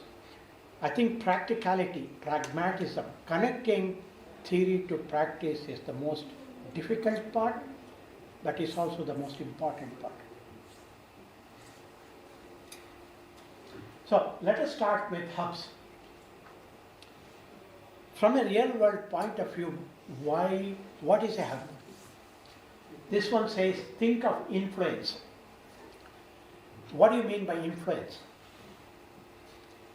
If I want to influence a large number of people, what do I choose? Who do I choose when I want to influence a large number of people? What kind of person or entity do I choose?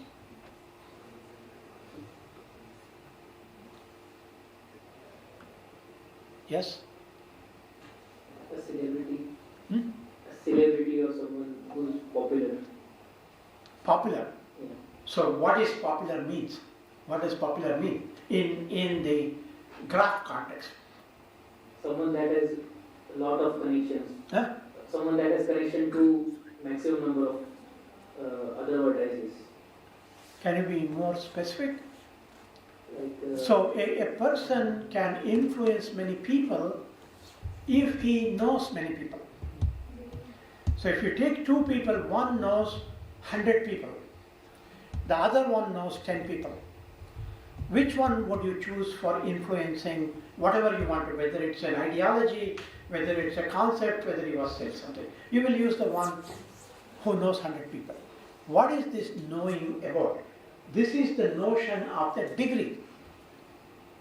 If this person is connected to 100 people as a friend, this person can influence 100 people.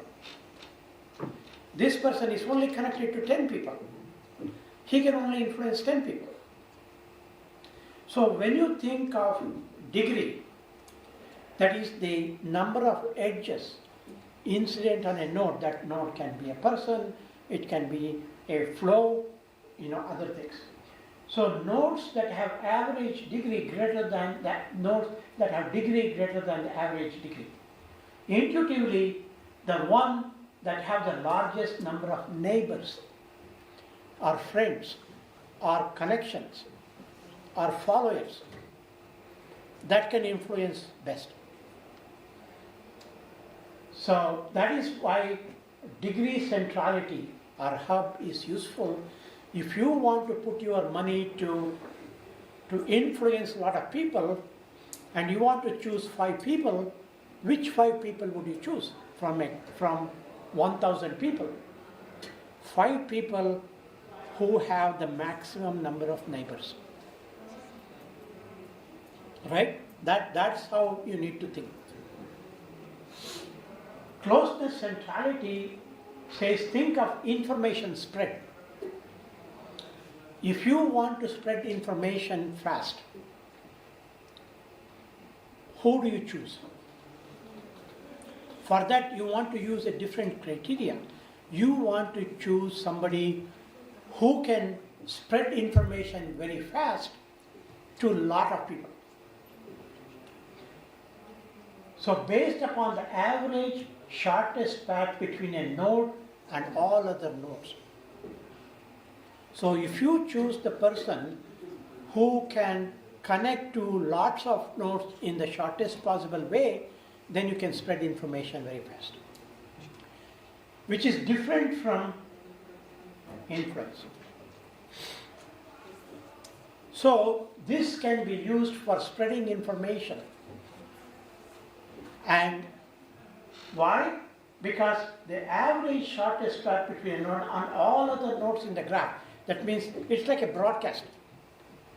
this person can broadcast to a lot of people with least number of hops. Whereas if you take the degree, that may have to go to a large number of hops. Smaller the value of closeness, more central is the node, and thus closer it is to all nodes. So a central node is important for information spread, not a node with high degree. Do you see that? Do you see the difference between these two? These are motivated by real world needs. Nodes having closeness values smaller than the average closeness are the centrality hubs. Betweenness. Think of control of communication. Think of control of communication or control of anything.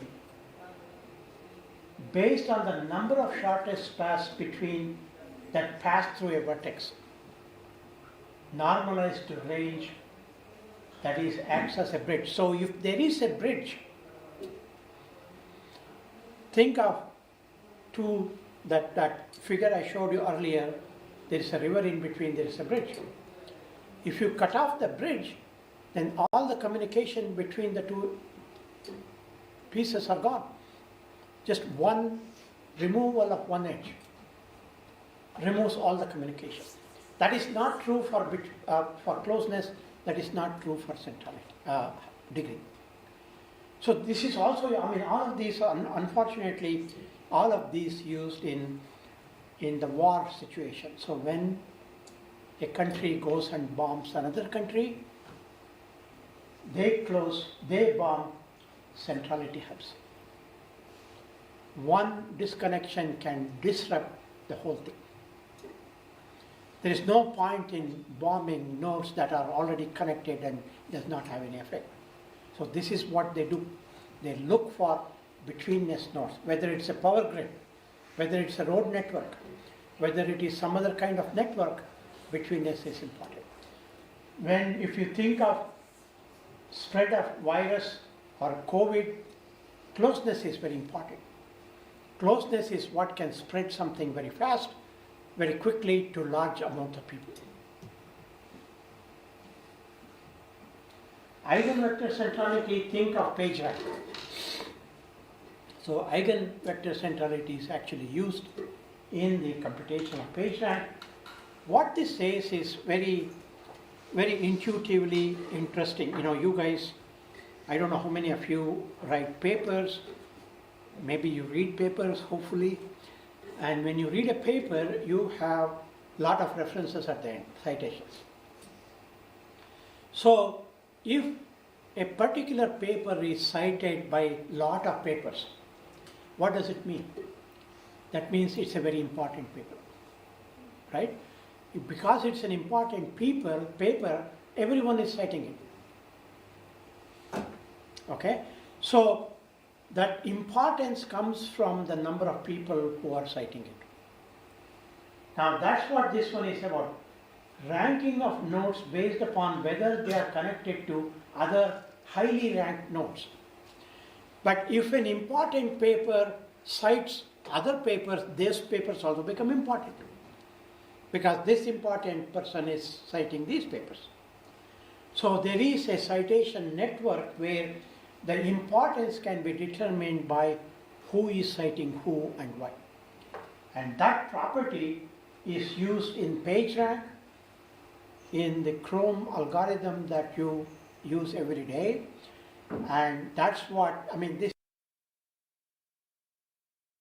and additions and all that, but this is the guts of that algorithm, determining the page rank of each web page and then ranking them based upon it. So these are the 4 different ways of, so this is different from community. This is not community. So understand that. There is also one variant of this one, we will not discuss that. So some real world requirements across the domain. Most influential people across different communication platforms, target of advertisement is. So you want to put money into the people who are very influential. That's why why do you think film stars do a lot of advertisements? Because they're very influential. Whereas they don't pick you or me. Nobody knows us. Most dominating accident locations with respect to poor lighting, this comes from this one, highly popular combination, highly popular preferred for various genre combinations by casting companies. So when they choose actors, they want to pair very popular actors so that total influence goes up. So compute highly central, no vertices, hubs in the graph.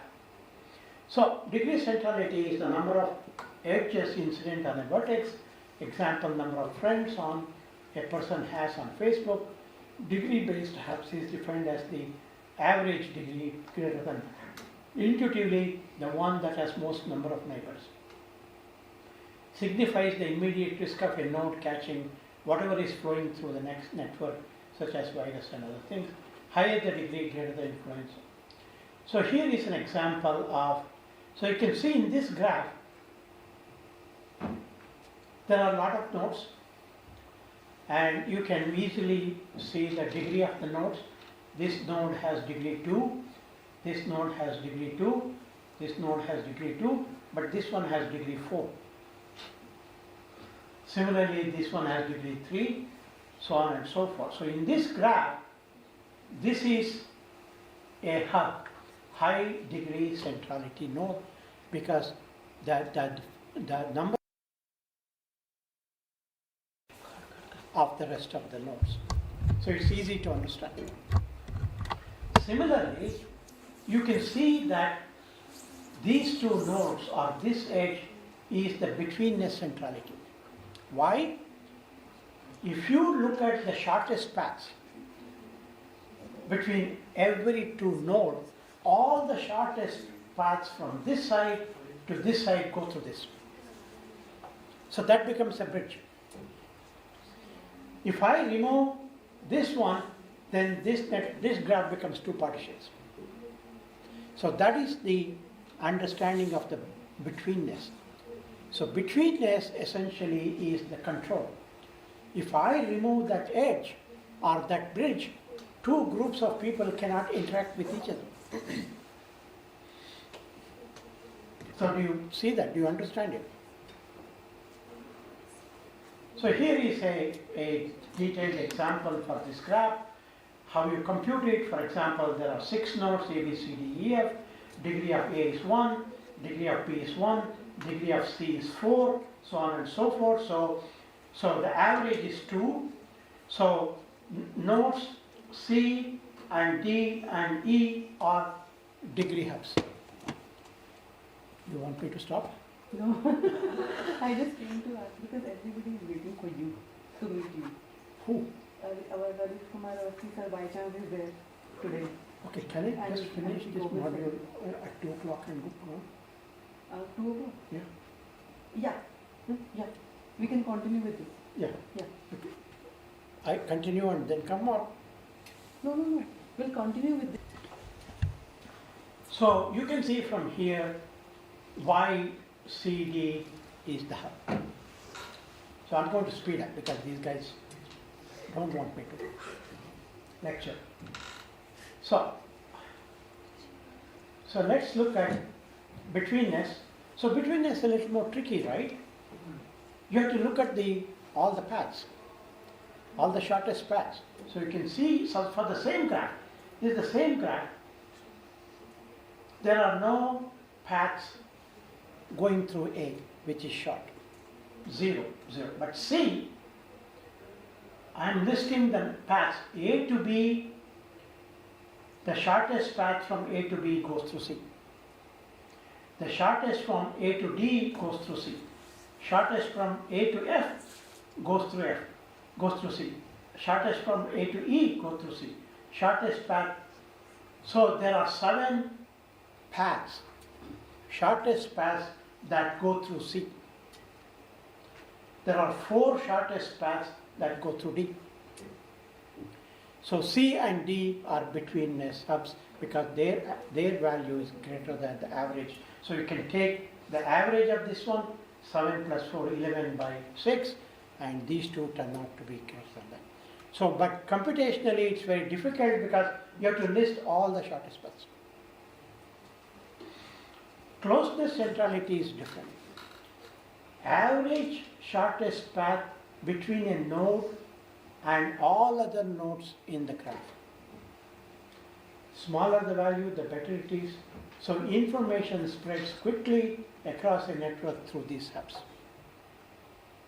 Think of central nodes in a graph, think of diameter radius. So here is an example of 3 things. High degree, 1, 2, 3, 4. Betweenness, you can see this is a bridge node. And this happens to be the closeness graph because this is in the center of the graph. So if you compute the shortest path from any node to all other nodes, this node will have the shortest path value. That is why, so this is not in the center of the graph, this is not, this is also not, this happens to be because there are more things on this side, less things on that side. So you can do it. Eigenvector centrality, as I said, this is used in PageRank. In neuroscience, the eigenvector centrality of a neuron in a model neural network has been found to correlate with relative firing rate, Google PageRank, etc. So here is a small toy example which indicates all the centrality. So you have degree centrality, highest, closeness centrality, betweenness centrality, eigenvalue centrality. You can check, you can play with that. So I'm going to do this in the next 5 minutes. And okay. So this is very important. We have been working on this for a very long time. We have several algorithms. We have algorithms on MapReduce. We have algorithms on partition graphs. We have algorithms on various things. A number of my master's and PhD students have done. You know, if you're interested, just go to my website, itlab.edu. Every thesis, every master's thesis, and every PhD thesis is online. So you can take a look at it. Okay. So all the students in UT Arlington, before that I was in Florida, all the students in University of Florida, every one of them is online. All their thesis is online. All our papers are online. There are about 250 papers. When you don't get sleep, you can read one of them. You will go to sleep immediately. So one of the earliest work in graph-based data mining is Subgrid. It uses a sparse adjacency matrix. It's a main memory algorithm. Substructures are evaluated using what is called a minimum description length principle I told you, which compresses a graph, capable of matching 2 graphs, so exactly and inexactly, performs hierarchical clustering. So this can do supervised, this can also do unsupervised, but the only problem is that this is a main memory algorithm, which means you have to load the entire graph into memory, into a data structure, and then compute it. This makes it not scalable. Not only not scalable, from our experiments, you cannot go beyond 100,000 vertices and 200,000 edges. So if you have a graph which is larger than 100,000 nodes, 200,000, the algorithm fails because, again, memory means it depends on how much memory you have, but that's the limit we saw. A computationally constrained beam search is used, a branch and bound algorithm is used for in a graph search. So just to give you an intuitive understanding, this is what is known as the blocks problem in AI. This was very popular, this was being done for a long time. So think of this blocks arrangement, this. When you look at this, you can see that there is a rectangular block, on which there is a rectangular block, and there is a triangular block, there is a circular block. Now when you look at that, you can see that there are 1, 2, 3, 4 triangular blocks. there are 1, 2, 3, 4 rectangular blocks. There are 1, 2, 3, 4 rectangular plus triangular blocks. So the question is, so you can reduce this graph or this structure to this structure by identifying this as a common substructure. A rectangular block on which a triangle block is sitting, and then you can represent this one. So each block can be represented as a graph object. There is a triangle on this object, and there is a square on this object, and this object is on this object. So there's an object, there's a square, there's an object, there's a triangle. So you can draw this. This is a small graph. You can draw this in this. This is a graph shown in the same way to understand it better. And these are the substructures. So triangle on a square is a substructure. Square to the left of the circle is a substructure. Square on a rectangle is a substructure. Rectangle on a triangle is a substructure. So you can see different substructures within this graph. If you think of a graph that has hundreds of thousand edges and nodes, you will be able to see a lot of these substructures. So the question is, how do you identify these substructures? So for example, here is the input graph, and in this input graph you can see that this S1 repeats 4 times. So if you call it S1, then you can reduce this graph to this graph, S1, S1, S1, S1, and these as that. Now, if you further look at this graph, you can see that this substructure S2 is the same as this substructure S2. Then you can further reduce it to S1, S2.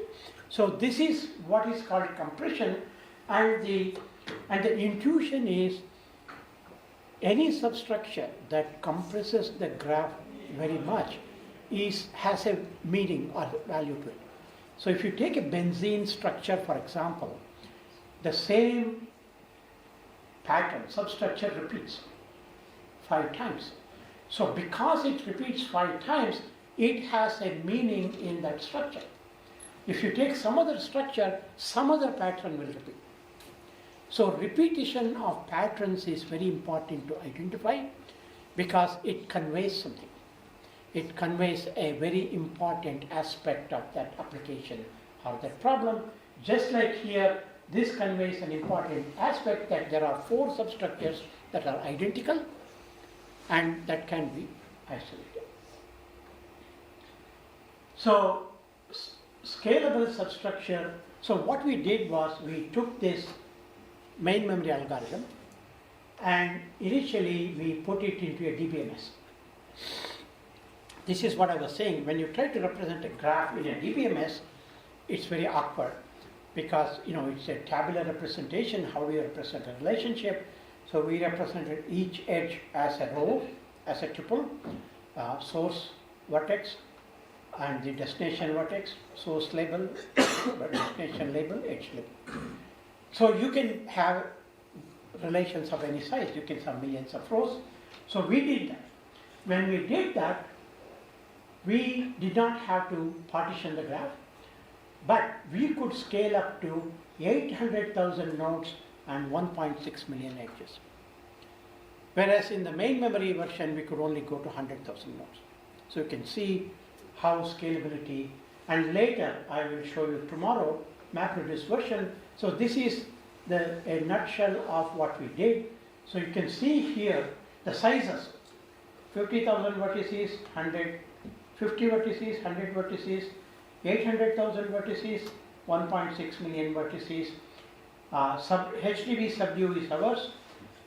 Subdue is what that stopped working. Here is that stopped working after this, and you can see that subdue HDB subdue goes much larger than subdue. So even though the time is long, it goes together. So this is to some extent scalability, this is the crossover point, 2-point K default here. Subdue main memory algorithm was doing better up to this point. Since then, HDB subdue is being much better as well. This is how you understand what scalability is and how scalability is done. So there are other substructure discovery work. I put it, but I'm going to skip it. Just to summarize, we have graph mining, different ways of it, multiple edges, hierarchical cycles, and these are different algorithms. This is ours, this is subdue. You can see that we have done a lot of things that are there. So now we are able to go to 10 million nodes and 100 plus million edges using the MapReduce scalability. So that's what I'm going to discuss tomorrow on Friday. So to summarize, graph is an indispensable data structure used for modeling large number of problems. Internet and social networks has pushed its utility. Important to understand existing work and algorithms. You have to understand a problem to see whether the analysis can be done using graph algorithms that already exist. Visualization is also important. So I'm going to stop here today. In the afternoon, I'm going to go over some case studies of analysis. So far, we have been learning concepts and theory. We'll try to apply some of these things into practical problems. Okay?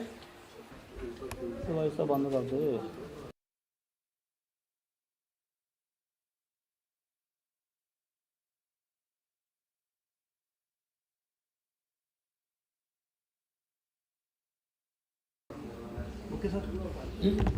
Shall we start? Okay, sure. Okay, there are some people sitting. Okay. Okay, good afternoon. Welcome back. So, what we are going to do in this hour is slightly different from what we have done so far. So far, we have been understanding the concepts, what is data analysis. We are going to apply it to some concrete problems now, and I want you to understand how to process an analysis. How do you go about solving a problem? And I will also show a dashboard. So this is about hands-on discussion, and I will show one of the tools called COBIS++. Okay, so most of these are, I give as class projects to students in my class, and they come up with different solutions, and then we evaluate them based upon how good they do. So first one is the census data analysis. So we have a 1990 census data with over 32,000 rows. This is by no means a very large data set. The original data has already been pre-processed as follows. So this is important. Pre-processing of data is an integral part of data analysis. Discretize gross income into two ranges, 50K and less than 50K. Converted U.S. into US to avoid periods. Converted unknown to question mark. Sample input. So here is the data. So this is one row of data, comma separated. I'll explain what each one is. This is another row of data, comma separated. So you can see that the last attribute is either it says less than 50K or greater than 50K. Now this has been pre-processed and added. Now that makes it a label. So you have a lot of attributes. In fact, you can take this data and create a decision tree if you want and do cross-validation and then check the accuracy of the model. But that's not what we are going to do. So you also need, remember I differentiated between data and information. Just looking at 32 private, some number, SH grad doesn't help. So here is the description of the data. So each column, so maybe I should have put one of them. So working class, FNL weight, that is a continuous variable, education number, marital status, occupation, relationship, race, sex, capital gain, capital loss, and then the last one is the hours per week, native country. So these are the description of the data. So this is the description of this data. You can see the last attribute is United States, that is the country. In the second one, it is unknown. There is no value for that information. And then you have married, professional specialty, whether somebody is a high school graduate, whether somebody is a husband or a wife, female, white, male, so on and so forth. So this is the data description. So what do we want to do with this data? Here are the three analyses that we want to do. These are fairly simple, but I want to show that analysis can go from very simple to quite complex ones. Count the number of people in the following age groups: less than 20, 21 to 40, 41 to 60, greater than 61. This is what is known as a histogram. So plotting groups over a range is the notion of a histogram.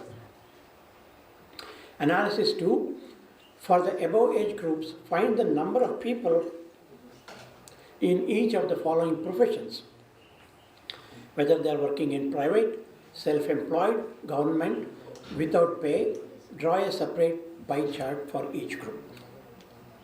So this is something like a drill down. You first get a higher level value and then you drill down further to understand more details. The third one is identify top 5 occupations for the entire population. So what are the most sought after or occupations that we see in that data analysis?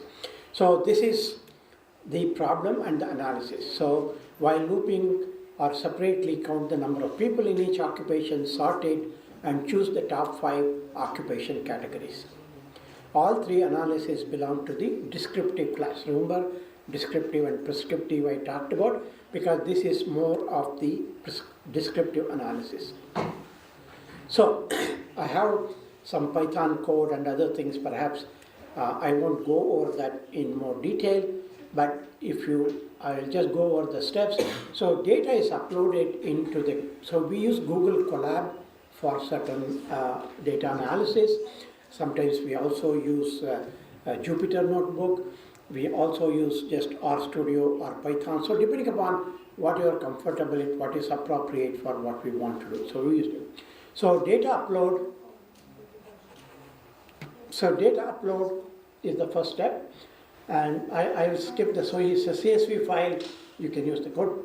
Pre-processing is done to remove rows which contain question mark in their columns, and this can be performed using the pandas library, and random sampling is done to get there. So what I typically tell them is to do the sanity check for a small sample like 300 records. Make sure what they are doing is correct and then apply it for the larger data set. Panda library Python is used for processing manipulation of the data on matplotlib library is used for visualization. By iterating the entire pandas data frame using itros function for the pandas, then you can classify or count the number of people in each of these age group, use nested if, else if conditions each for the former, and so on and so forth. Okay, so this is fairly straightforward. So here is the first analysis result. So here you can see that you can get now this is why I say visualization is important. Instead of just giving numbers in a table or some such thing,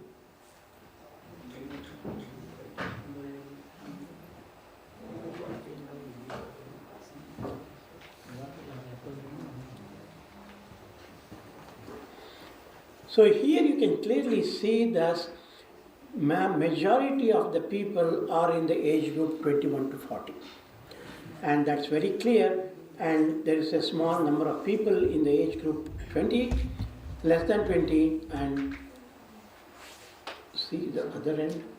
This one is fairly far. Okay. So this is the first analysis. So second analysis is to drill down and create pie charts. So again, there are libraries for doing it. I won't go into the details of how it is done. There is code for any of those who are interested in that. But what I want to show is the result.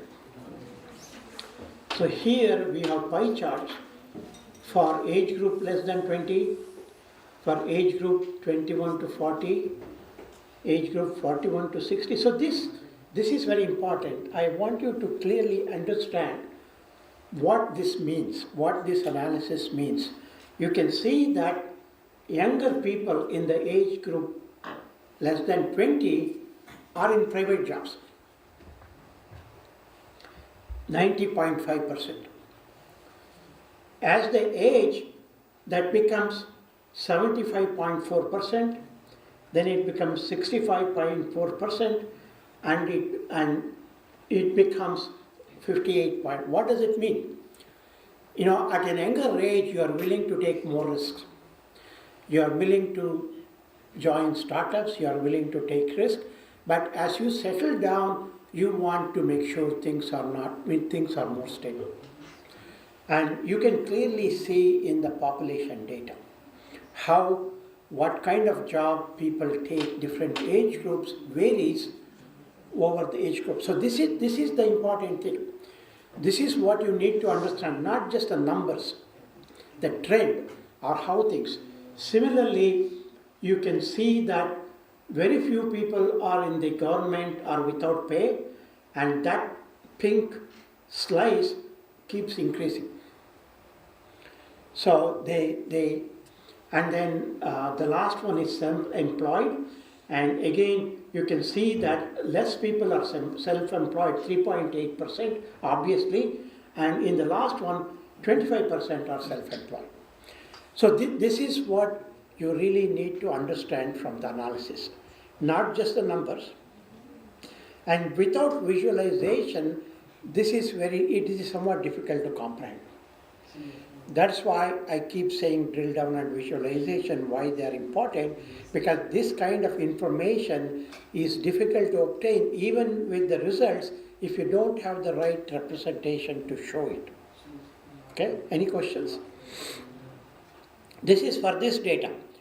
If you take a different data set from a different country, it may show something different. So you can compare countries, or you can take states within a country and then compare them. So if somebody wants to know which state prefers what kind of jobs in what age groups, you can do this analysis. Very easy, very simple, very easy to understand. Okay? Finally, the top 5 occupations are relative. While doing these things, you can count. So here is one way of showing that. Professional and specialty occupation, large number of people, then comes craft repair, then comes executive managerial, administrative clerical, and sales. So this is one way of representing it. Another way of representing it is what we call the word cloud. I don't know, you must be familiar with the notion of a word cloud. Word cloud is very commonly used for this kind of things. What word cloud means is all the categories are shown, but the size of the fonts indicate which one is bigger compared to the other one. So you can see here that professional specialty has the biggest one, then executive managerial. So this is another way to understand things visually in a nicer way rather than using numbers. So this is also very important. Okay, that's one set of descriptive analysis. So let us take a look at prescriptive analysis. What kind of things we want to do for prescriptive analysis. So this is a more involved problem. So you are given a large airlines data set indicating the flights operated by many airlines. We have replaced the airline name we have anonymized the airline name AL1, AL2, etc. It has about 6,700 routes of several international and US carriers. The data set contains the following information in each line. So this is the so this is the description of that airline. So what is important to this AL242 is the airline, anonymized airline. So part of the problem is to identify two airlines, pick two, L1 and L2, and identify possibly which airlines are there. And then there is the airport code for the starting airport, airport code for the ending airport. There is more. Then there is the open flights identifier, destination airport ID, code share, whether this is a code share flight or not a code share flight. A lot of times different airlines do code share flights. And then stops, number of stops on this flight. In this example, all of them are 0. That means they're all non-stop flights. And finally, the type of carrier that is used. Now, I have asked them to do some kind of analysis on this data set, but you can do various kinds of analysis on this database for various needs. So analysis. Analyze two specified airlines. In our case, we have chosen AL1 and AL3. Construct a graph or a graph data structure. So we have studied graph today. Hopefully it is still fresh in your memory. Before you forget, I wanted to give this. If I give it tomorrow, maybe you don't even remember what it is all about. So what we normally do is I give different parameters to different groups because they will all copy and give me the same answer. So I give different airlines for different teams so that they cannot copy. If they copy, the answers will be wrong. So generate characteristics for this airline route graph. This will help understand some of the characteristics of the data set you are analyzing, interpret them from an airline's operation perspective, and find the top 3 to 5 nodes from where there are more flights than others from the airline. These are termed hubs by the airline. You can use a node centrality detection algorithm that we have discussed today. Once you have the top K hubs, try to identify the airline that you are working on. You can use any data that is available on the internet for this purpose. We will give you a file that maps airport codes to airport names and cities.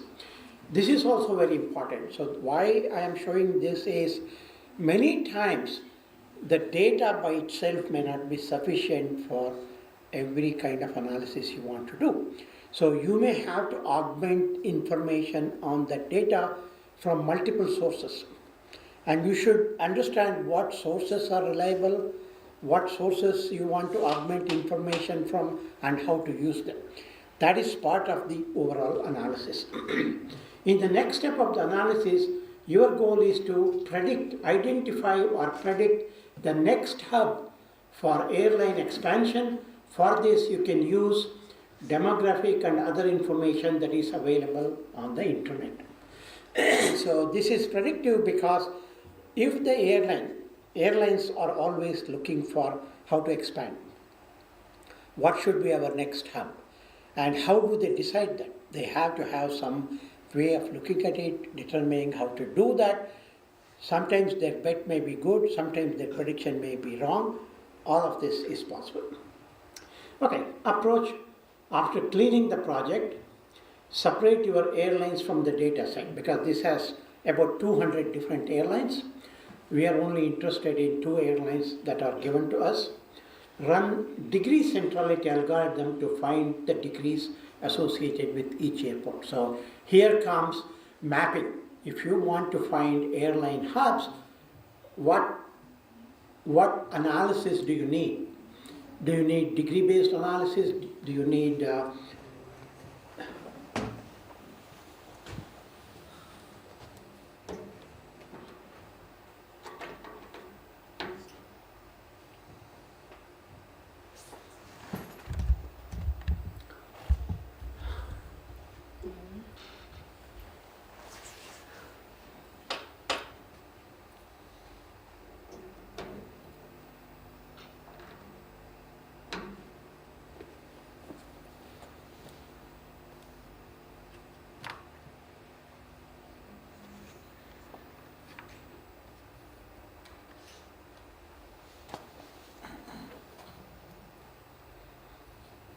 Okay. So run degree centrality algorithm to find the degree associated with it.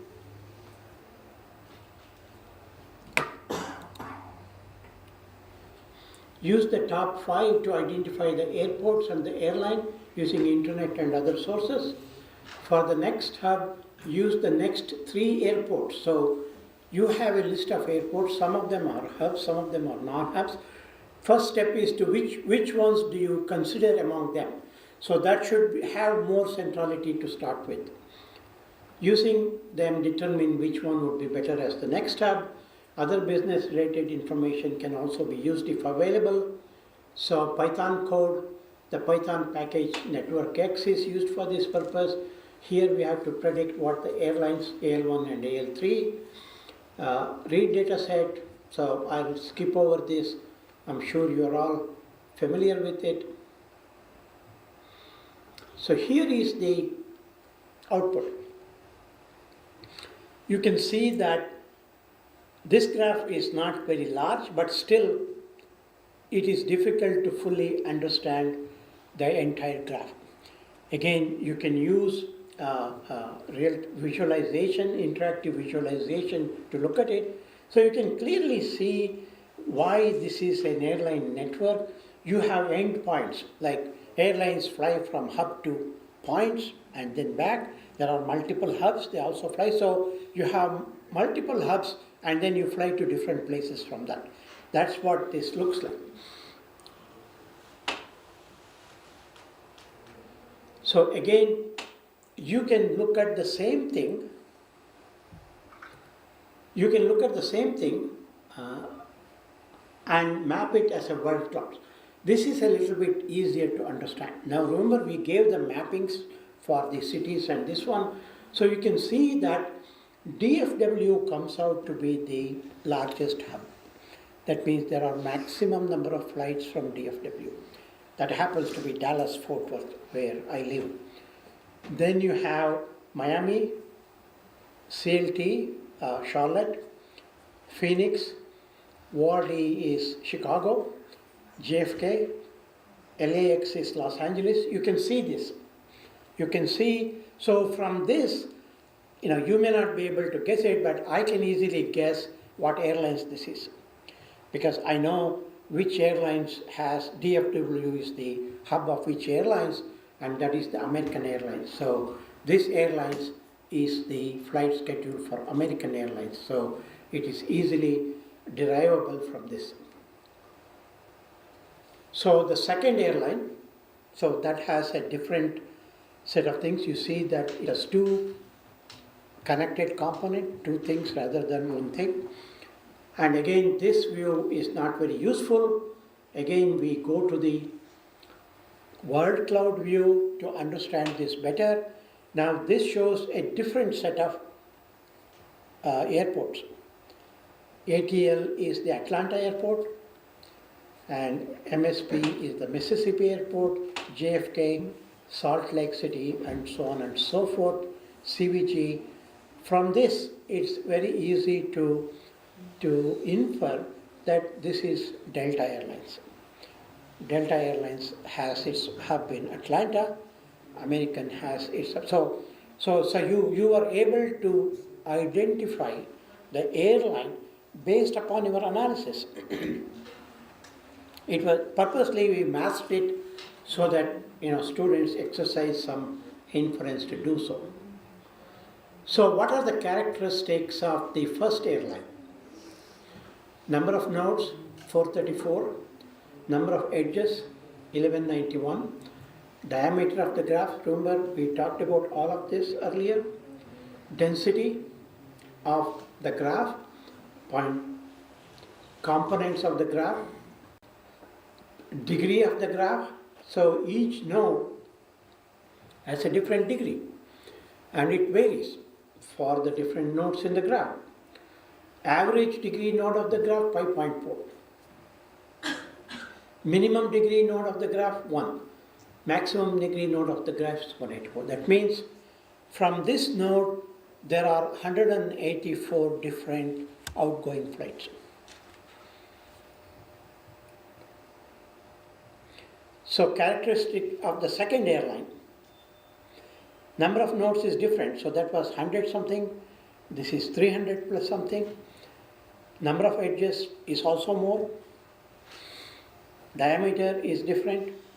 Density also is different, not the same. It has two components as we saw. Degree, average degree, minimum of degree of nodes, maximum of nodes. So we have all this information. Now we can sort. We can sort based upon the degree and see which ones come out as the top 5. So degree centrality refers to the total number of edges coming out from a node to destination nodes. In our context, refer to the number of destinations, airports to which a source airport is connected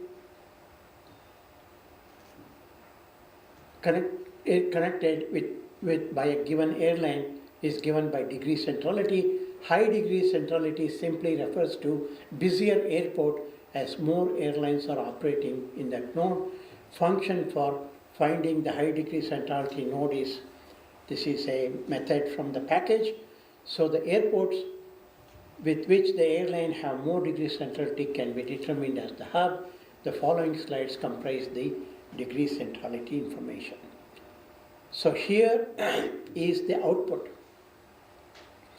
Here is the airport, the degree centrality associated, this is a normalized degree, right?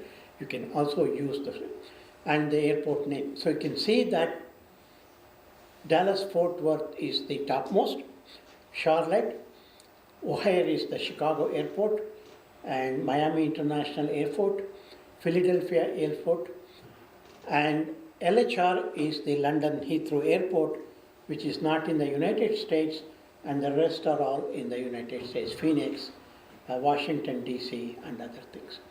So now you can look at this list and say which ones are already hubs, and look for ones that are not hubs, that are potential contenders to become the next hub. So that's what you need to understand.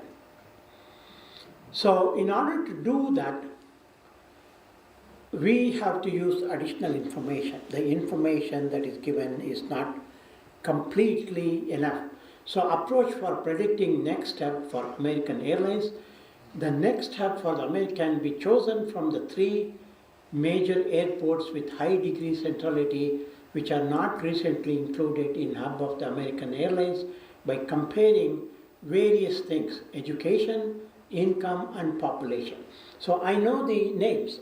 So I can look up the population for London, I can look up the population for Seattle, population for Boston, educational degree in percentage, what percentage have bachelor's degree, because that also contributes to willingness or ability to fly. And then average income, per capita income in these cities, $58,000, $59,040. Similarly, the same analysis is done for Delta, and the one in blue are already chosen as the airlines, and then same thing you can also compute, Cincinnati, Orlando, and Amsterdam, and then say which one should be considered as the next airport.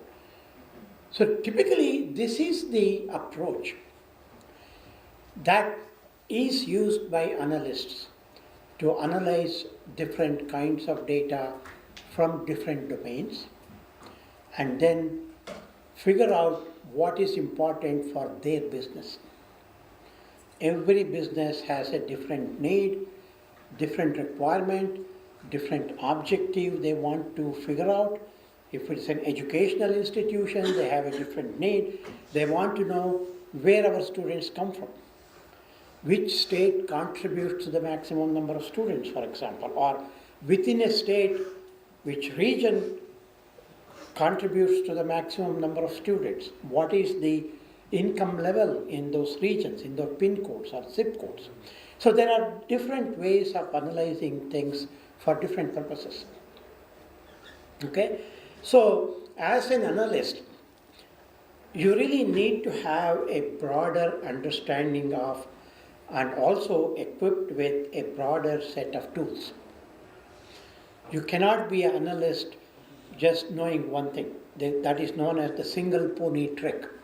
So you cannot be a single pony trick. And that is the only trick you have. You try to apply it to every problem, it's not going to work. Okay? Any questions? Do you think you could have solved these problems if it was given to you as a homework? That's what you have to ask. That is the test. If this problem was given to you, would you have solved it?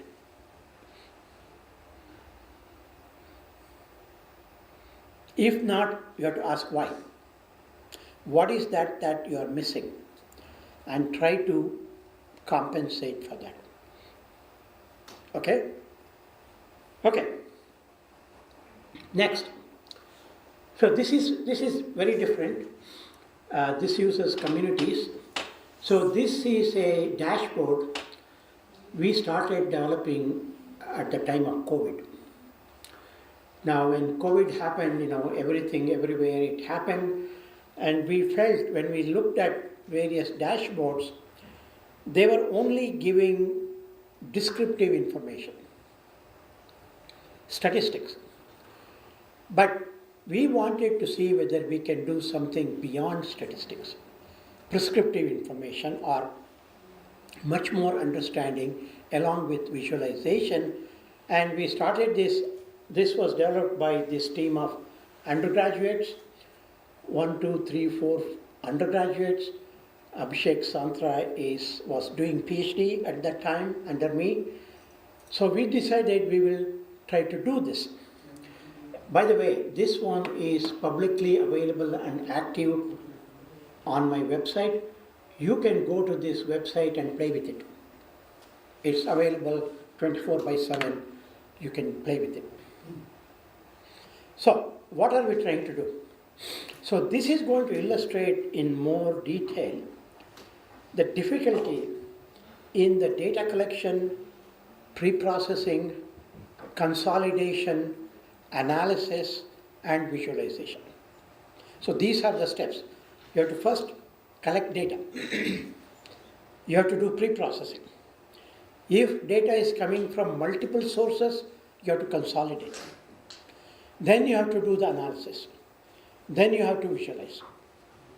So these are the various steps. This is the life cycle, and I will try to explain some of them before going into the dashboard itself. So modeling, we use graphs and multi-layer networks. In this one, we use notion of community, but on a graph. Drill down, we use additional attributes to understand details. So drill down is very important because the data set may not have all the information. So for example, when you look at COVID data, they will say, this county, these many deaths, these many people who are taking in the hospital. But it doesn't tell you the population of the county, it doesn't tell you the education level of the county, it doesn't tell you the mobility of the county. All this have to be obtained from different sources. Visualization, we wanted to make COVID spread and other details easy for ordinary people to understand. So we developed the COVID dashboard, developed for providing understanding real-time and analysis. So this is real-time data. We were doing it in real time. We were collecting data in real time. So the data goes from 2020 to 2022 October. After that, there is no data feed from October 2022. So all the data between those two times are available. So you can think of two categories of analysis and visualization. First category we call visualization of base data. This requires little or no analysis required prior to visualization, primarily statistical information, For example, did the vaccination drive increase confidence among people to take more road trips? In states where low per capita income, how testing progressed? Was there a surge in the number of cases? Has the death rate reduced in countries where most of the population has received all vaccination doses? What about countries where the vaccination drive is slow? So this is true because in many places people did not want to take vaccination. In US that is true. Nearly 25% of the people refused to take vaccination. Second analysis is analyzing the data and visualizing it. Explicit analysis required for visualization. So here the analysis questions are very different. In which regions was vaccination most effective? So how do you find which regions of the US? We use only US because we were able to visualize it on the US map.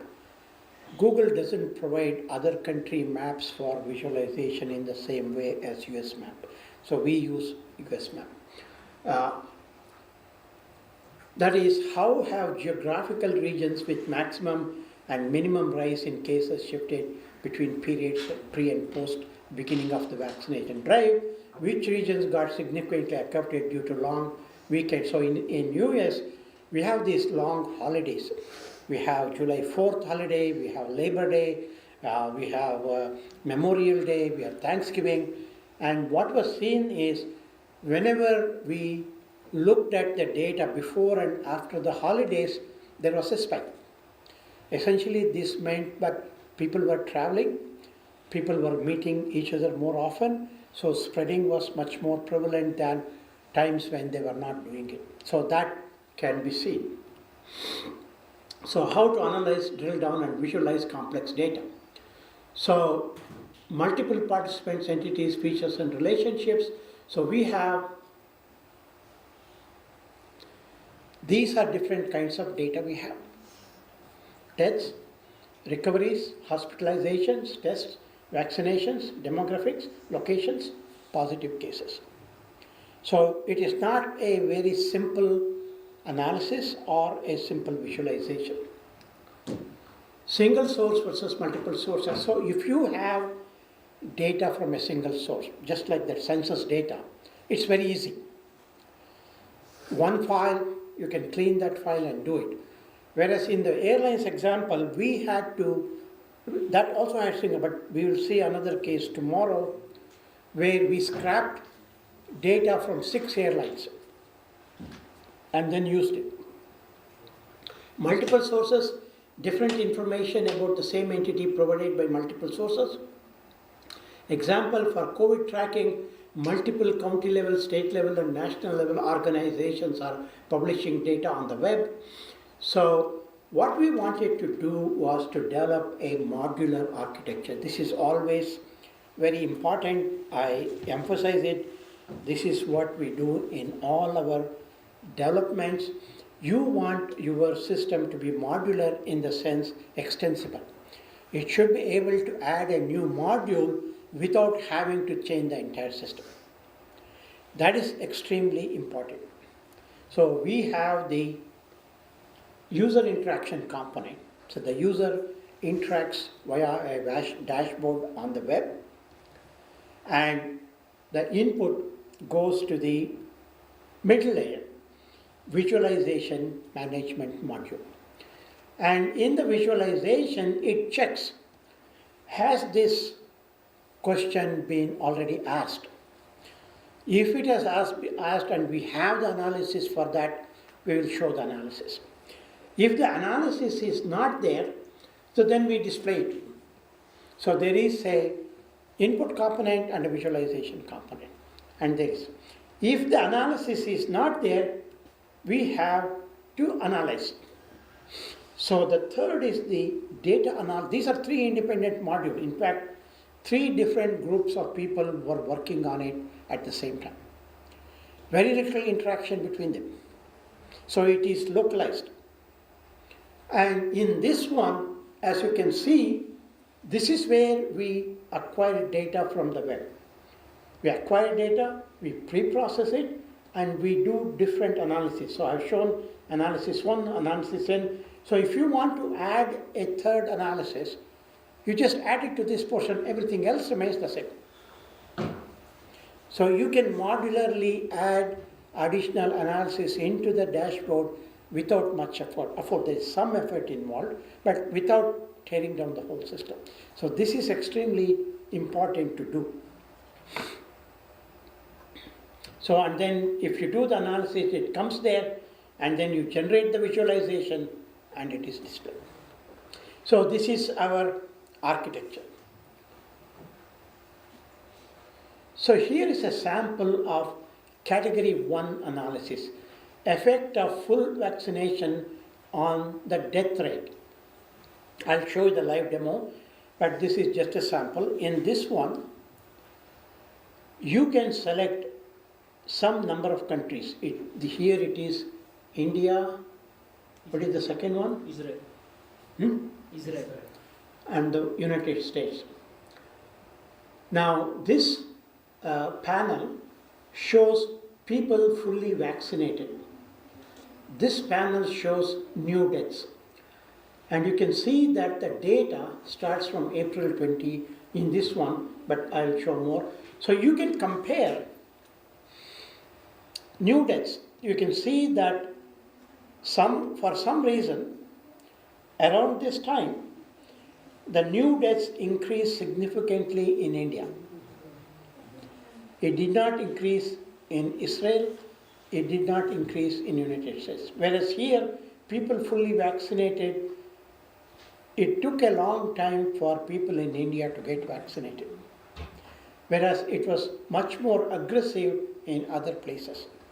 So you can see this very clearly, how things are happening using live data.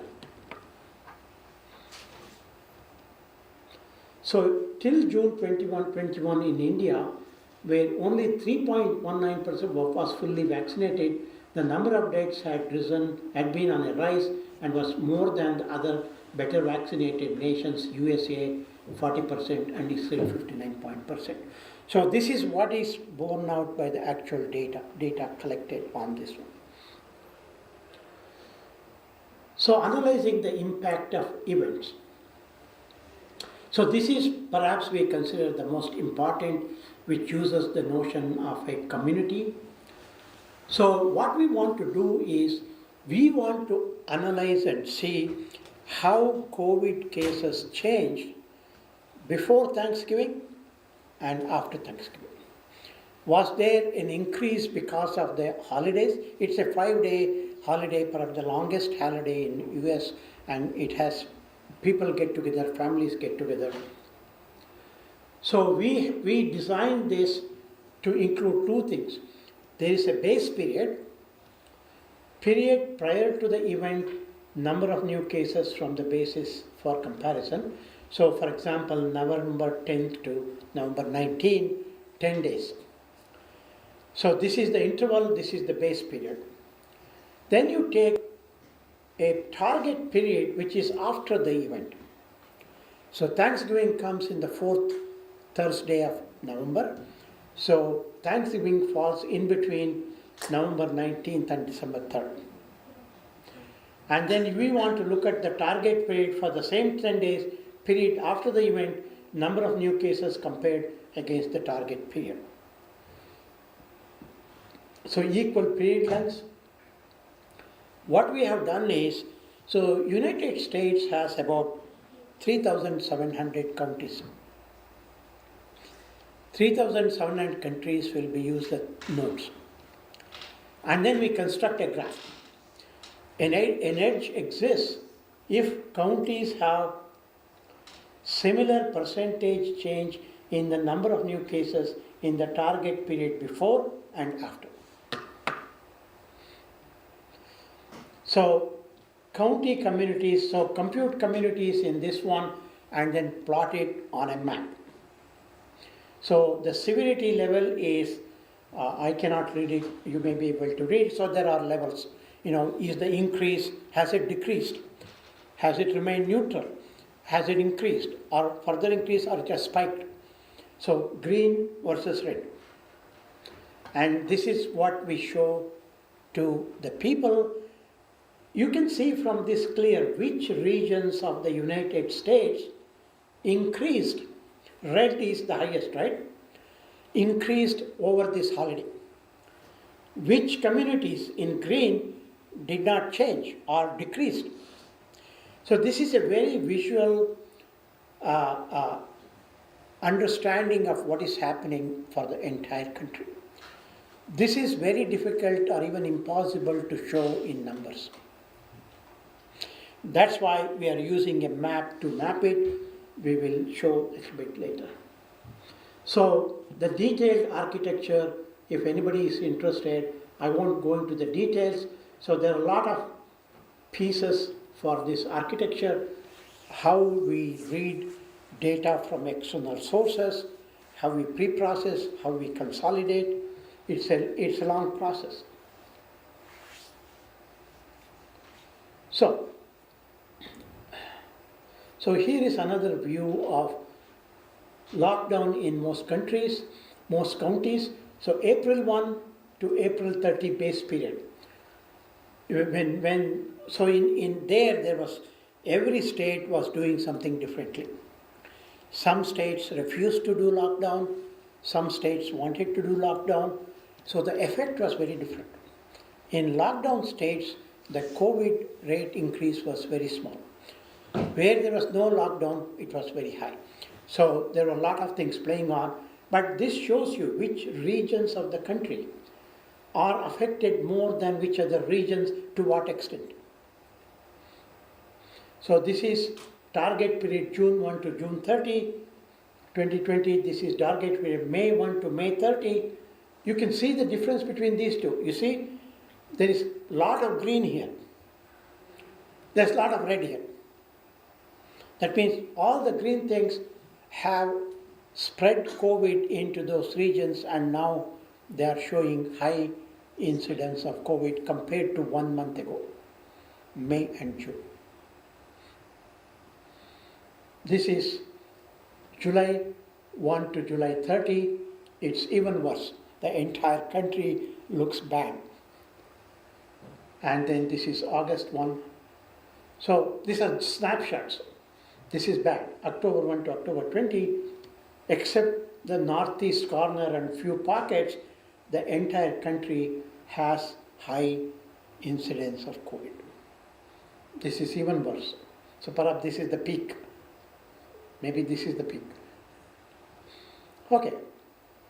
New 2022 New Year holiday break effects. So here are two comparisons just to show that 2022 New Year holiday break effect in the US. Before holiday, after holiday. Okay? So you can see this is from December 13 to December 17th versus December 18 to December 22. Post New Year, January 5th to 9th versus January 10 to 13th. So this is also the drill run. So we have added additional information for each county. If you hover over a county, you can see, I cannot read it, but population and education level, so on and so forth, you can read. So reports attributed this massive surge to the widespread travel to popular tourist destinations during the break, leading to crowds and non-adherence of social distancing norms at the time when the Omicron, that is second variant or third variant, was becoming dominant. So, sort of that gives you an understanding of what it is. So where do we get our data? CDC, OWID, US Department of Transport, daily mobility reports from Google, other sources, restaurant occupancy, census, daily tweets, spending categories. These are the different sources. So I just want to make you understand, data analysis is not easy. It requires a lot of thinking, a lot of ideas, and to do it properly. Okay? So data pre-processing challenges. Formats, delimiter, it can be a comma in one data, it can be a tab in another one, numeric data, test data, location data, latitude, longitude. Date format is different from different sources. One is MMDD YYMMDD, temperature, Celsius, Fahrenheit, measurement units, name. You use 2-letter code, sometimes you read 5-letter code, you use FIPS code, missing attribute values.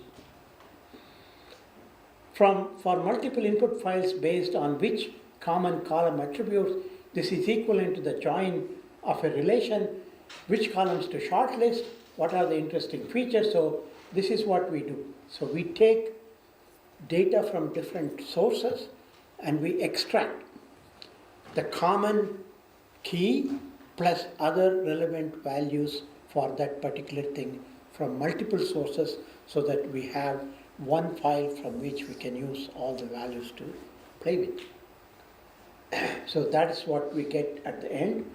So I won't go into the details. So this is what the files look like. Need for configuration files. So we use configuration files. I think I'll skip that. Sample merge COVID data file. Static versus dynamic data. This is also very important. So we did both. So the issue was when we were developing it, data was coming in every day. So every day the data was updated. So we had to read the data incrementally for that day and merge it with the existing data so that it becomes part of the visualization, part of the analysis. And that's so we had cron jobs running in the middle of the night, sometimes 3 times a day, to read data up to that point and merge it with the thing in the background. Everything automated. We were not doing it in manually. And then using that data. Automated web crawl to collect data updates, parameterized on demand call to external APIs, asynchronous. So we also were, now it is not there.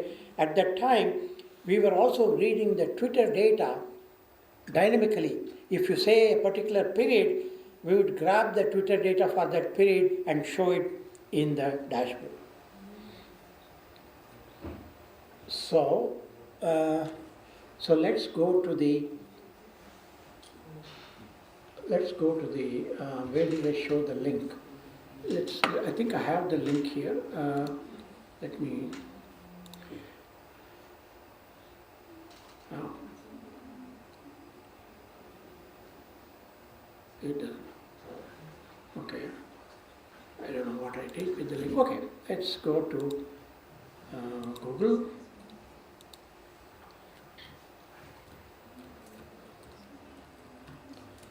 This is our website. You can see here we have 3 different dashboards.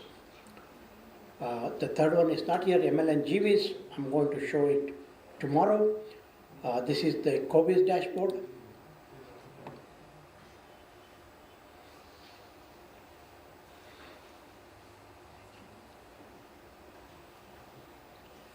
Well, it's a little bit slow depending upon the network speed.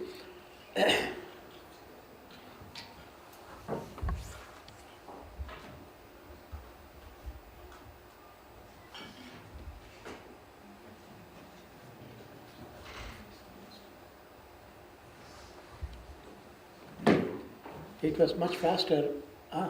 Okay.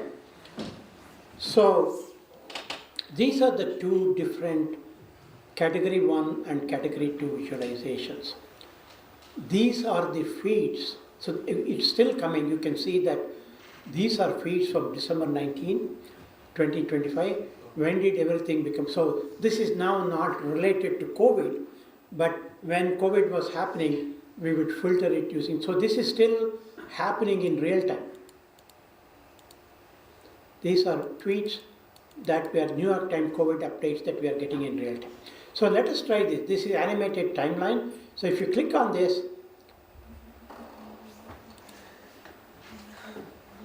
what's that?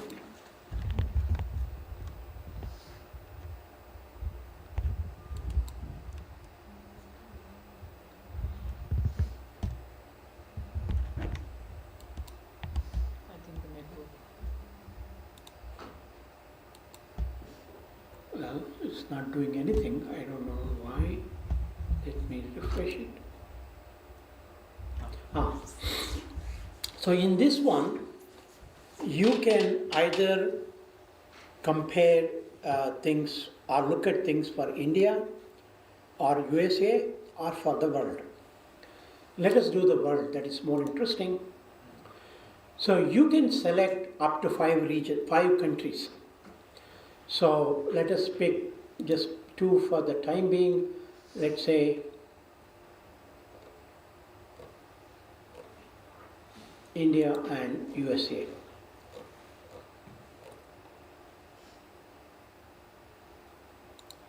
Do you want any other country?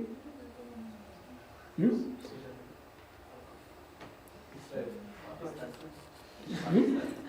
Any country of interest? Switzerland. Give me the name. Switzerland. Huh? Switzerland. New Zealand. Okay. Let's take a look at. I don't think I've seen. Played with New Zealand a lot, but it is here. We have all the countries. Okay. You can go up to 5, but 3 is good enough. Then you can choose from a set of characteristics that you want to compare. I usually do normalized cases because that is independent of the population. Otherwise it will be lopsided. So if you want total deaths per million, then it will compare that with, and it will show 2 things. And what else do you want to choose? People fully vaccinated. Okay.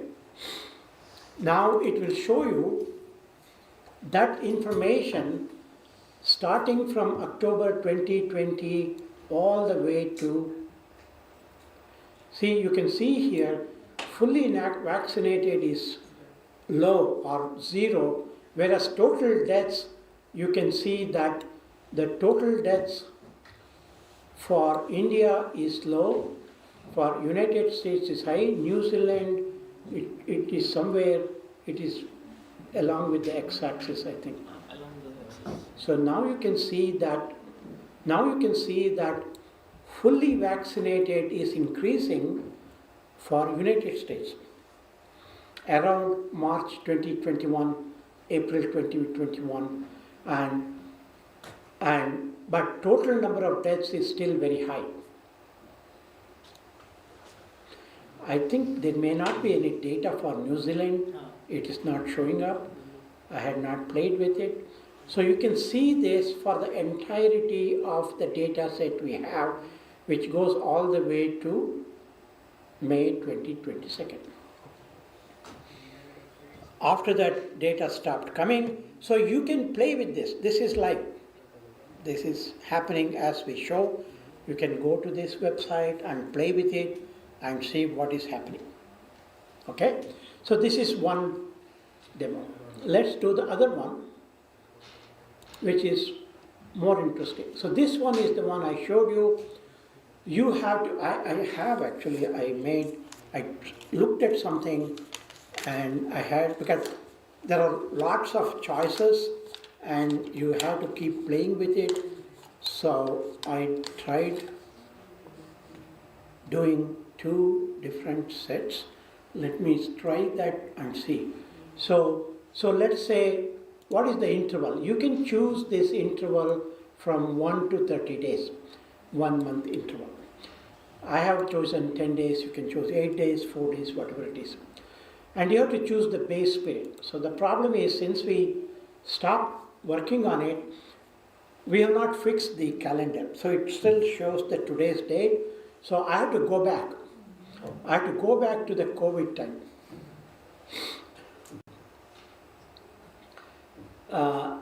Well, I can't do much about that. So I have here 2021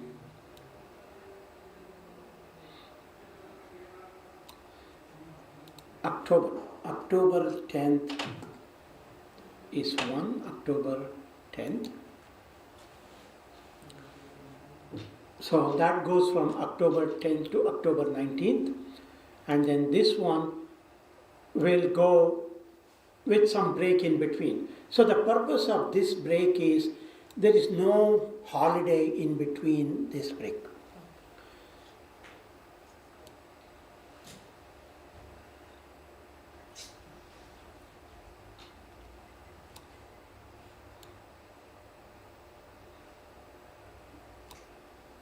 If somebody knows how to fix this easily, let me know. And here I have chosen October. So, okay, so you can see that the first one is from 10 to 19, and there is a 10-day gap or 11-day gap, and the second period is from 31st to November. Now, severity rate, you can choose which one you want to look at. You can either say big dip, or spike, or uptick, or downtick, decrease, or increase, or flat. Usually I give all, because then you will see all of them. And then you say submit. And wait, this is very fast. So this is how, so the change from first period to second period is like that. So you can see that this change is not, lot of greens. That's important to see, some reds and a lot of greens. Okay? Now let us take a scenario where there is a holiday in between. So just to show you the contrast, let me do the following. I need to duplicate this slide. So that later we can see this one and this one side by side. And this one is also 10 days, but it starts from November 10th. Now, September, October, November 10th. 10 days. This one, unfortunately, it resets it when you change one of them. So I have to.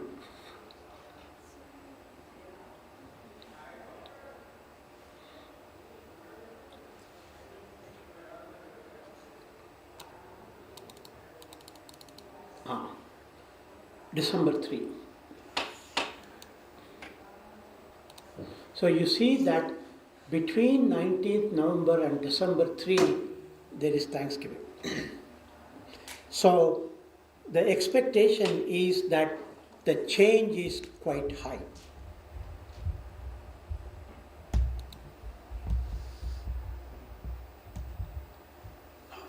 So this is the first one. So in this one, it doesn't show. It shows things, but see, it shows in a different region. See here, all of this is green. Here, this is red. What it means is, over the holidays, this region got affected.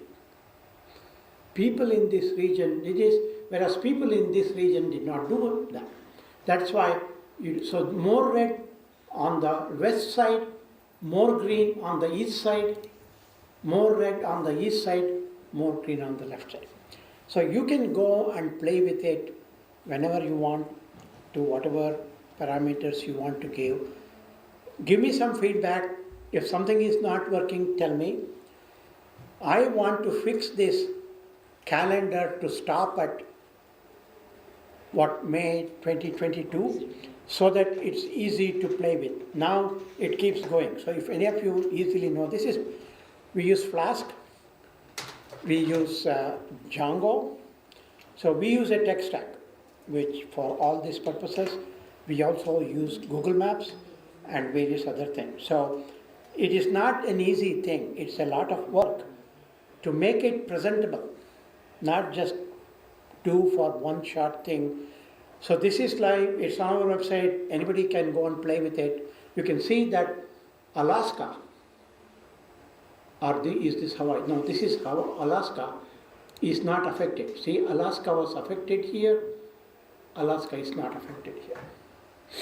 So you can immediately see where the changes are happening. So I'm going to stop here today.